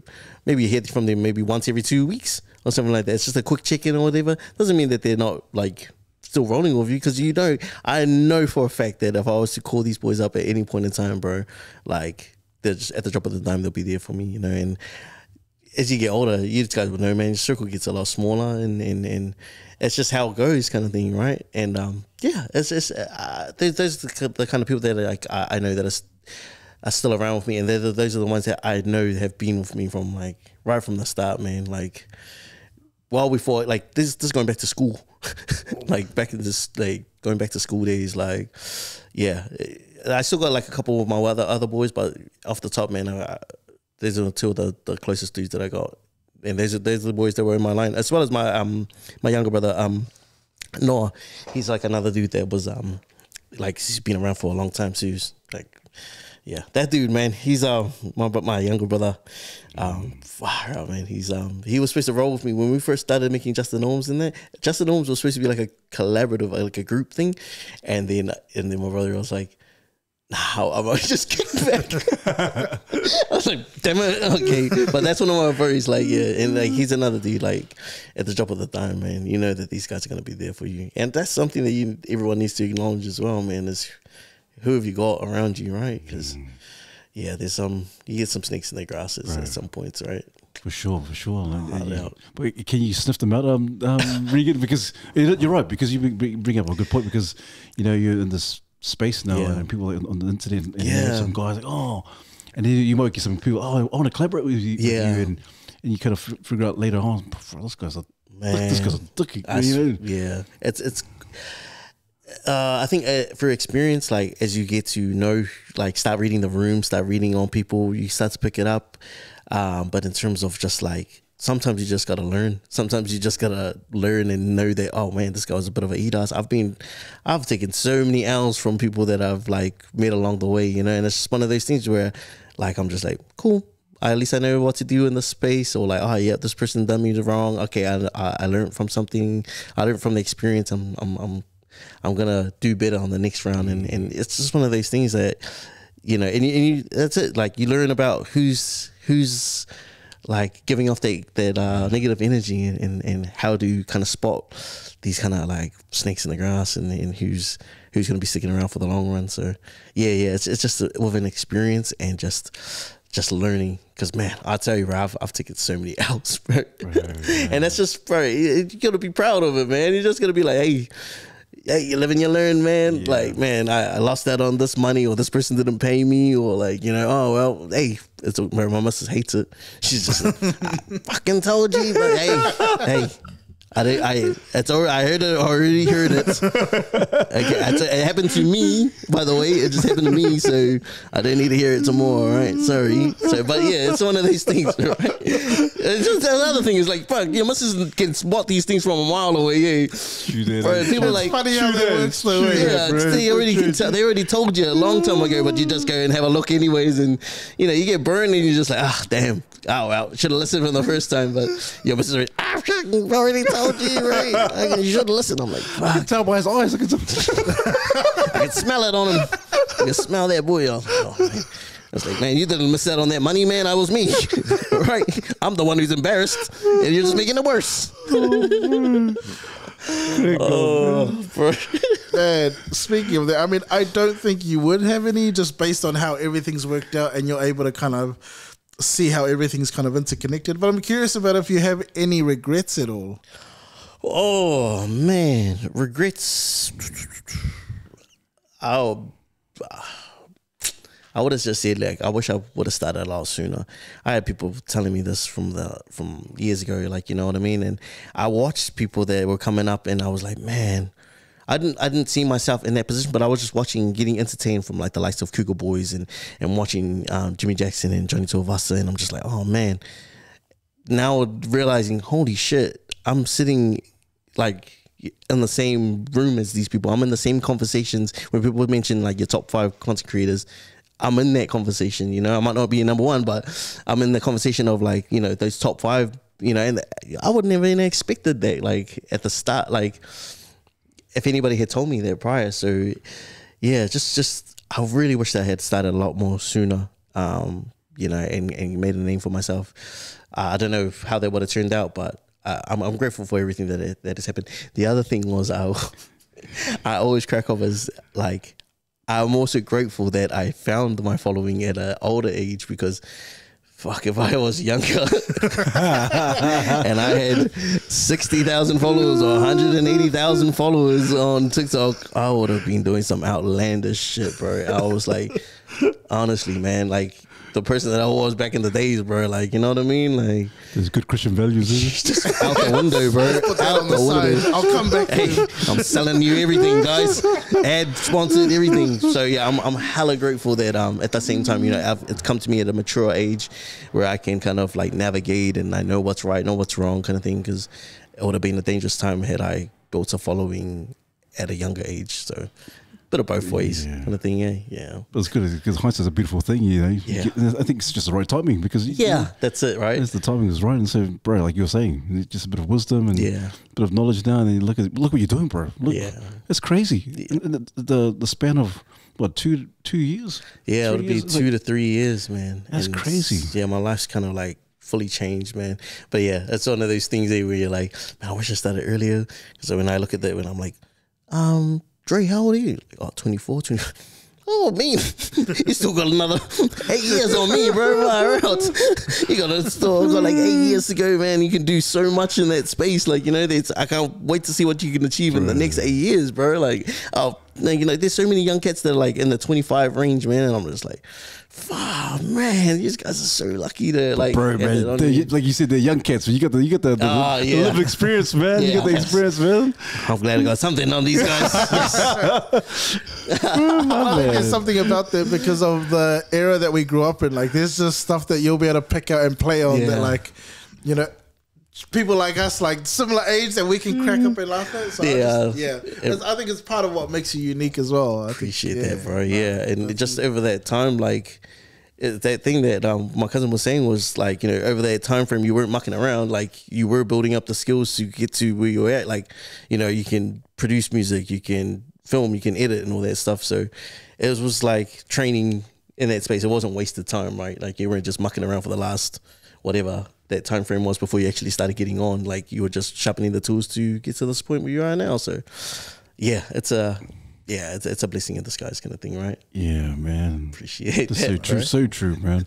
Because you got so much, you got things in the pipeline. You got to go to Australia, all that kind of stuff, that, bro. Like, is it like, obviously, don't want to pry, but is there any like kind of actual like feature films or something that kind of you kind of down the pipeline? Down the pipeline. Oh man, I really want to make a short film. It's been something that I said this like a year ago, 2 years ago, but yeah, it's just one of those things that I've been manifesting for a while now. I know it's coming, and there's been opportunities as of this year to just, like, presenting itself that will lead down that lane. I just haven't gone down there to sort it out, but I probably will end up doing it probably next year. But this TikTok funding thing that I got, so we're flying away to Australia next week.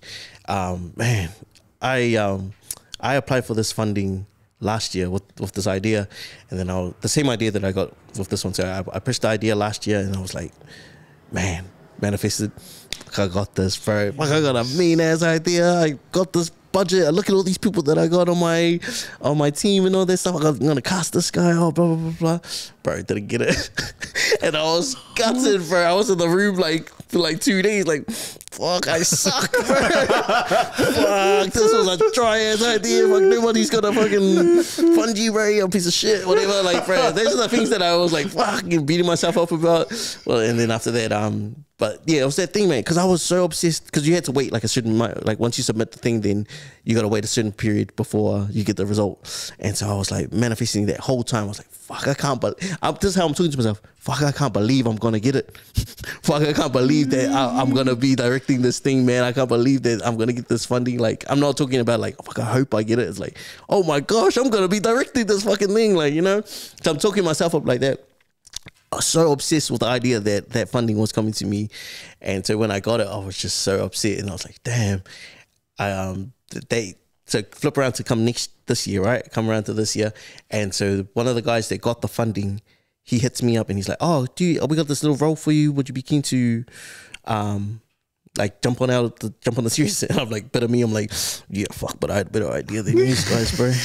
But yeah, I'll jump on your little series, bro. And so he gets me on the series and I do a great job. And then he hits me up. This is one of my bros, Danny. And so he hits me up and he's like, later down the line, he's like, bro, do you have an idea or anything like that? Because that funding's going to open up again. And then I was like, fuck, I got an idea, bro. Here's what I wrote last time. And he's like, bro, this is great. You just didn't execute the job, like execute the pitch right. Like, you know, you didn't pitch it correctly. Easy dubs, bro. I can tweak this around. I got your idea. And so we just started rebuilding it over. We put the team together and stuff like that. Submitted that bad boy and then got the funding. And then I was like, you know, it was for me. Like, you know, that thing was for me. It was always going to be for me. It just wasn't for me then, you know. And that's something that a lot of people need to realize. If you're going for something, it might not be your time, but don't think that it's not over. Like, you know, you need to continue and try and push. And, you know, maybe just the plan wasn't executed properly. Go back to the drawing board and just reevaluate what's going on. Because whatever that you think is yours is probably meant for you, man. So that's a crazy thing, bro. That's so cool, bro. Yeah, your persistence and I love your confidence as well, bro. The confidence, like, yeah, man. I can't believe it, bro. I can't believe I'm gonna be on this thing. Yeah, so yeah, it was one of these things where I look back and one of those moments where I just look back and I'm like, holy shit, man! I can't believe that. You know, I said this out loud the year prior, and even though I didn't get it that time, you know, it doesn't mean that I wasn't over. The job's not over yet. So, yeah, it's one of those things, bro. But how many times? Like, I'm thinking, how many other usos out there? Yeah, you're like, oh man, got a great idea, and they do it. They throw in their proposal, whatever, for funding, or whatever the case may be, and then they're like, oh, I just didn't get it. Oh well. And you just kind of just a little bit. Yeah, that's you gotta. People just kind of stop at that. Oh, just a no. It's just one no. That's it, bro. Like, people need to like be more persistent and be more pushy on, especially if you're passionate about your thing. Like, it might be an idea that you're just like obsessed with. Like, fuck, man, I got all this stuff sort of like planned out and I know exactly what I want to do. And bro, you might not get it the first time. Doesn't mean that you're not going to get it if you don't like just keep persistent on whatever that is that you're trying to pursue. So, bro, man, you're the who's, man. You're the man who's. Oh my gosh, man. The nuggets, man. People gonna get. Is it the same funny guy? This is a random dude, man. Oh. Man, it sounds like, you know, obviously I'm just throwing it out there, but I always feel like our worst critic is ourselves. Like, you know, we put ourselves out there, and although we might get flack from our other half in the end, sometimes they can be harsh, but there's always that our own, like being our own critic. We're brutal on ourselves sometimes.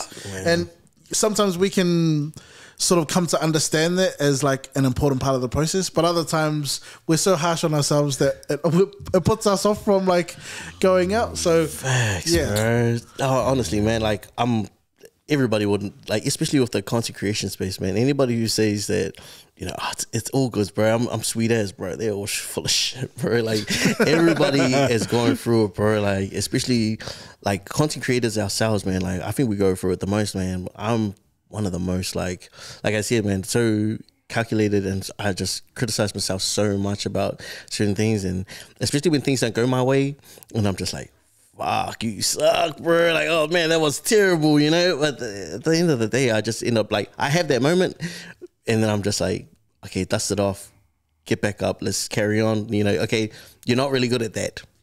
Fine, that's all good. That, you know, that's all good. Sweet as, carry on. Maybe there's something else that you can do. But I'm a massive critic of myself, bro. And there's a lot of pressure, I feel like, on content creators themselves. You know, especially when with your mental health, bro. Like, you know, a lot of people say like, oh man, we all good, bro. I'm sweet as, bro. But this whole game, bro, can really get to you, man. Especially like if you're so concerned with like numbers and stuff like that, man. When I first started like making videos and that, man, I used to be, why is no one liking my shit, bro? What the hell? I thought this was funny ass, bro. No comments. I need to take this down. Maybe it's just the wrong time. I'll push this up later. But you know, like as I've gotten more mature with and more comfortable with who I am, it's just been like one of those things where I post up something, and if it doesn't hit, then I'm just like, fuck, you guys are the dry ones. This thing is fucking funny, bro. You guys are dry for not laughing at this, bro. There's a problem with these guys, not me. But that's the confidence that you gotta have now, right? Good, you just gotta flip it on yourself, switch right? Switch it up, Switch it up, bro. It's like, nah, bro, it's not me anymore, bro. It's you guys, and I'm hella funny. And that's the confidence you gotta just be bravado about, right? You know, you just gotta swing your dick a little bit, bro, and just be big nuts about something, you know? You know? So, yeah. Back in the days, bro, I was a massive dude who's just like, numbers. Oh, man. But like, and that's what I mean, though. Like, in terms of content creation and influence and stuff like that, man, it can hold a big thing on your mental, bro. I'm not gonna lie, bro. When I first started, bro, I was like really bad in the terms of space, but as you get older and that like you just get comfortable with what you're putting out there and you just enjoy the process, man. And I've told a lot of people that like, don't worry about the numbers and stuff like that, man. Like that shit will come, you know. Just focus on your craft, focus on like making quality content or making quality whatever you're doing. All of that shit's gonna come regardless, because you're working hard, you're grinding hard, and that shit's people gonna see it. So don't worry about numbers and that. That's probably the advice that I would give to anybody who's just coming up. Man, also, and I appreciate you saying that, because I think a lot of people think, oh man, you might get some people come on there to bring content, and then they might say, oh no, it's not about the numbers. I don't care about the numbers, man. And it's all lies, it's all lies. It is about the numbers. If you're not getting any numbers, you're not making it. Yeah. But so I appreciate you saying that, bro. That's so cool, bro. The other thing is that a lot of people see on social media that like, oh man, the influencer's living up a mean life, bro. Like, fuck, look, this guy's going to Bali. Oh shit, this guy's driving in this car. Oh fuck, he's doing a brand deal. But it's like, there's other shit that's going on with us, you know. Like, you know, that's only when like a lot of people only show you what the good side of like all our wins in that. But deep down, bro, there's a lot of people that are going through it, like especially in the influencer game, bro. I can guarantee, you know, that people are concerned with like following and stuff like that, insecure about certain things. And I'm the same, bro. Like, you know, I'm like, oh man, yeah, I need to work on this. Oh man, my tummy was hanging out a little bit like that. Like, you know what I mean? Like, we're so concerned. So don't get it twisted that like, you know, influencers and content creators have got it good all the time, bro. Like this, you know, we're going through the motions as well, bro. So true, man. You're human as well, man. Yeah, that's it, bro. Like, people forget that. People forget that you're human, man. That's the other thing, bro. And we make mistakes, bro. Like, oh man, do you see that a lot of people that like get fucking just hounded about something that they did years ago, you know? And it's just like, fuck, leave them alone, bro. They, like, why do you have to keep waving that over their fucking head? Like, they're trying to get better, they're trying to be better, but how can they do that when you just constantly, hey, remember when you fucking did this 2002, you know? Like, it's a harsh thing, bro. So yeah, it's one of those things that we just gotta take it easy on these influencers, man, because bro, they're just as human as everybody else, man. Everybody's gonna make mistakes, man. It's a terrible thing to like scold these dudes. Hey, but props to you guys for putting yourselves out there, man. Yeah, man. Bro. Courage, man. Yeah, bro. Yeah, it's a big thing, man. Like, I think a lot of people don't realize it's hard to put a video out there. You're putting yourself out there for the world to see, right? What are you, like, what is the person who's hating contributing to the world? I'm putting out my video hoping, you know, that I'll shed a bit of light into somebody's life, and you hating on me for something. What did you do? Like, you know, what are you doing with your life? Like, what are you doing for the world? Like, you know what I mean? It's a terrible thing, bro. So exactly. What are you watching it for? You're watching it, yes. And yeah, it's crazy. It's crazy, bro. Man, props to you, man. Too good. Man, I suppose as influencers, you know, you're quite tapped into modern culture. And so I'm curious about do you can you tell some of the trends before they happen? And what are your thoughts on like perhaps some of the issues that people will face in the future? Man, I feel like I'm for me myself, I'm not too tapped in with like what's trending in that. I'll see a trend happen a few times and I'll know that like, oh yeah, that's something that's hot that's going around. For me, I'm like, I'll see a topic that's like happening around the world or that's happening in New Zealand, and then that's me. Just I'll jump on that topic instead of like actually writing on trends. The dangerous part about it is because you want to be first, you don't realize like what it takes to make this content. So like somebody might like jump on like, you know, somebody blew up a building or something like that, and because you want to be the first one or be the funniest dude, you'll jump on the topic without even realizing, bro, you're hurting a lot of people. Like, you know, you don't realize that, hey, maybe this wasn't a topic that you should be turning into a bit of a comedic joke around. So yeah, that's the dangerous part about like comedy and content creation, is that too many people want to be first at trying to get to the gold, right? And sometimes it's not even where the gold is. That should be a topic that just shouldn't be joked about or something, like, you know. So it's like, or just a distasteful kind of like comedy for my perspective anyways. Yeah, man, it's dangerous, cool. bro. That's cool. That's cool that you do that, because I can imagine some other comedians or some other content creators, oh, and just who cares, man? Just do it. That's it, bro. Yeah, so like, yeah, just being more I guess self-aware about like, you know, hey, you don't have to be the first person on the topic, or like if that topic is trending doesn't mean that you gotta jump in there and make a video about it, kind of thing. So just be the second, Just be the second. Just watch those people, watch that person get hated on, and then Once it dies out, oh yeah, that guy's getting hated on for that. Let's go over here and let's go do a dance. So yeah. Bro, man, Regan, man, I just had so much fun, bro. I love it. I just love it because people just see you as the funny guy, just the norms, and I can guarantee you, people are like, oh, I don't know, he's got another job, and is he married? And then I capturing all that stuff, but like the essence of who you really are. Appreciate it. And also, you're saying, hey, this is just a stepping stone. The skits is just a stepping stone to the bigger picture, to the bigger dream. Yeah. And so people are like, oh, I thought it's just this is what you want to do for life, just making skits. Nah, man. There's I feel like everybody else that's been doing content creation or just making skits in that was never the end game for a lot of people. So yeah, man, it's not the end for me. I feel like there's so much more to be done. I don't know what the end game looks like. I've never known what the end game looks like. Things just like opportunities just appear in it.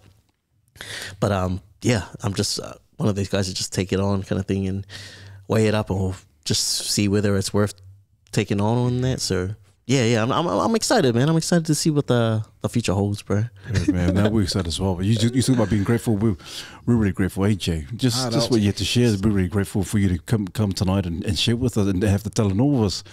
But I need to ask you one more question, also, because to date, what is your greatest achievement thus far in terms of all the things you've done, skits, radio? What's the number one accomplishment thus far? You think, man, this is probably the greatest. Yeah, I feel like this is the number one. Ooh. Looking back, man, I feel like probably one of the greatest things that I've been able to do is give back to the youth, man. Like, to talk to the younger generation. I don't know if I've done anything or anything like that, because I've been to a lot of like schools and a lot of youth groups and that, and I've spoken there, and I feel like my greatest achievement is that if I could have like inspired anybody that was in their room, that's one of my greatest things that I could do. Or like if somebody saw me making videos and they were inspired by me and they wanted to make videos or like make some sort of content, or they saw me doing comedy and they saw me and they were inspired by me on whatever I'm doing, music, stuff like that, writing or anything like that, you know, if anybody could get inspired from what I've been doing, like that's a big achievement for me. Like, I've done my job here on the planet. I feel like, you know what I mean? Is yeah, I don't know if it's cheesy or whatever, but if I could inspire the next or just bring up the next person, like, yeah, that's pretty much my job done here. I feel like, yeah, that's pretty much not my purpose here, but that's one of my greatest achievements would be to inspire the next person. Bro, man. Bro, Oh, where we going, bro? Where we going, bro? Jeez, just popping monies out there, bro. my man. Golly. Man, I just really quickly wanted to give you props. I think it's really clear in terms of like your heart, bro. Like bro, it just 100%. shines through in all of your experiences. I can tell what kind of person your dad and your pops and your family are through your example. Like that's how clear it is to me. Like you represent your family really well. Oh, man. And just hearing about, you know, legacy and wanting to inspire youth, and then going back to your dad and your gramps, and then, you know, you as a father and your two boys. Yeah. My last question really was just, off of all of that, what do you want your boys to remember about you the most? Dang, that's deep, bro. Shucks. Man, yeah, I just feel like I hope that my boys know that I just love them, you know, because I've said this a lot of times, man, is that like I'm not scared to die, or like, you know, I'm not scared of death. My fear is knowing, like making sure that that person, that like the people that are in my circle, they knew that I loved them, like, you know, because I don't want anybody without a doubt to be like, man, did my dad love me? Did my dad care about me? And so that's probably my number one thing that I want to like give back to my kids. Like I don't have everything. I don't have like $1 million. I don't have like all the fancy things in life in there. But if I can just give that to my boys and just let them know that, having them know that I love them and care about them, that's my job as a dad done, kind of thing. You know what I mean? Man, oh man. Also, man, bro, man. Because you said earlier, you talked about time capsule, bro. And I hope your sons, when they get older and you whatever you do in life and you kind of carry on, but your boys will be watching this. Like, bro, man, that's my dad, man. My dad. That's my dad before he got locked up. That was my dad before he went off the rails after this podcast. Everything was going well. They ruined my dad. That was the last podcast my dad was on. Then he went inside. Wow, yeah. Shop boys. Bro, you know, benefiting that, you know? Hey, get that out of there, bro. Bro, man. Foreshadowing something new, man. Jeez. Bro, man, also, man, thank you so much, man. Thank you. It's just been a privilege. Also, everyone that comes on, we always give them a caricature or gift or a sketch of who they are, bro. Likewise, bro, we're just really blessed, bro. Oh, so this is for you, man. Oh, what? For you, Mauso. Oh my gosh. Oh man, also thank you so much, man. I'm so blessed. James and I and the whole team, Mandate. Obviously, Charles couldn't be here tonight, so he says his love as well. But also, is there anyone that you can think of that would be ideal to come on the podcast? Ooh, I think that these guys need to get Kings in here, man. Kings, who's the artist musician as well. Man, this dude, I've been learning so much from this guy, just from like, not even just about music and that, like he's been talking about like financial things and like just his experiences overseas after COVID. Like, man's been traveling all overseas and meeting certain people around the world, and I'm just like, man, he's got something to say, bro. That dude has got something to say. So if you guys could get this dude in here, man, he's gonna drop some hella gems for you guys, bro. Man, Kings, man, if you're watching Kings, please. Hey, you better come in there. You better come through, Kings, all right? Because I already seen you on my mate. I already told everyone my mate over here. Day one, bro. Go on. Bro, awesome. Man, thank you once again also. But we always give the guests the last word, so any words of encouragement for our men out there? Oh my gosh, man. Hey, I just want to say thank you so much for having me on, boys. It's been a pleasure. Man, being able to speak and just, I'm saying things that I didn't realize is inside me, right? So, you know, for you guys to draw that out of me is so cool to see, you know, and for me to be just open with you guys. You know, we don't even know each other, right? Like, we all just know each other. Day one. You know, but we're talking like, you know, I've been really enjoying the conversations, and for you guys to draw that out of me, I'm going to walk away from this place just feeling so relieved and being able to have this captured on film for forever kind of thing, you know, as a blessing. So thank you guys. Thank you so much for everything you guys are doing for our community, our Pacifica people as well, man. We are so grateful to have this kind of platform, and I can't wait to see what you guys are able to do in the future. Man, thank you so much, also, man. Props to you, man. Appreciate that, bro. But yeah, if I could leave you guys off with a little something, I want to say, you know, if you're working really hard for whatever you're doing, you know, and you're grinding really, really hard, your time is coming, right? Whatever you're trying to do, whatever you're trying to achieve, your time on you're gonna get your spotlight. You're gonna get on stage at some point, and you know you're gonna get on the spotlight of whatever you're trying to do. But in the meantime, you know, while your brothers or your sisters are having their time on the spotlight and having their time on the stage, motherfucking cheer for them, bro. Clap for them and be proud of them, because you know your turn is just around the corner. So yeah, share support, much love. Man, all over also, man. Props to once again. Please don't forget to like, subscribe, and comment. Look forward to your thought comments. And as usual, Jamin, refine, unlock, and take charge. Shout out, Mandate.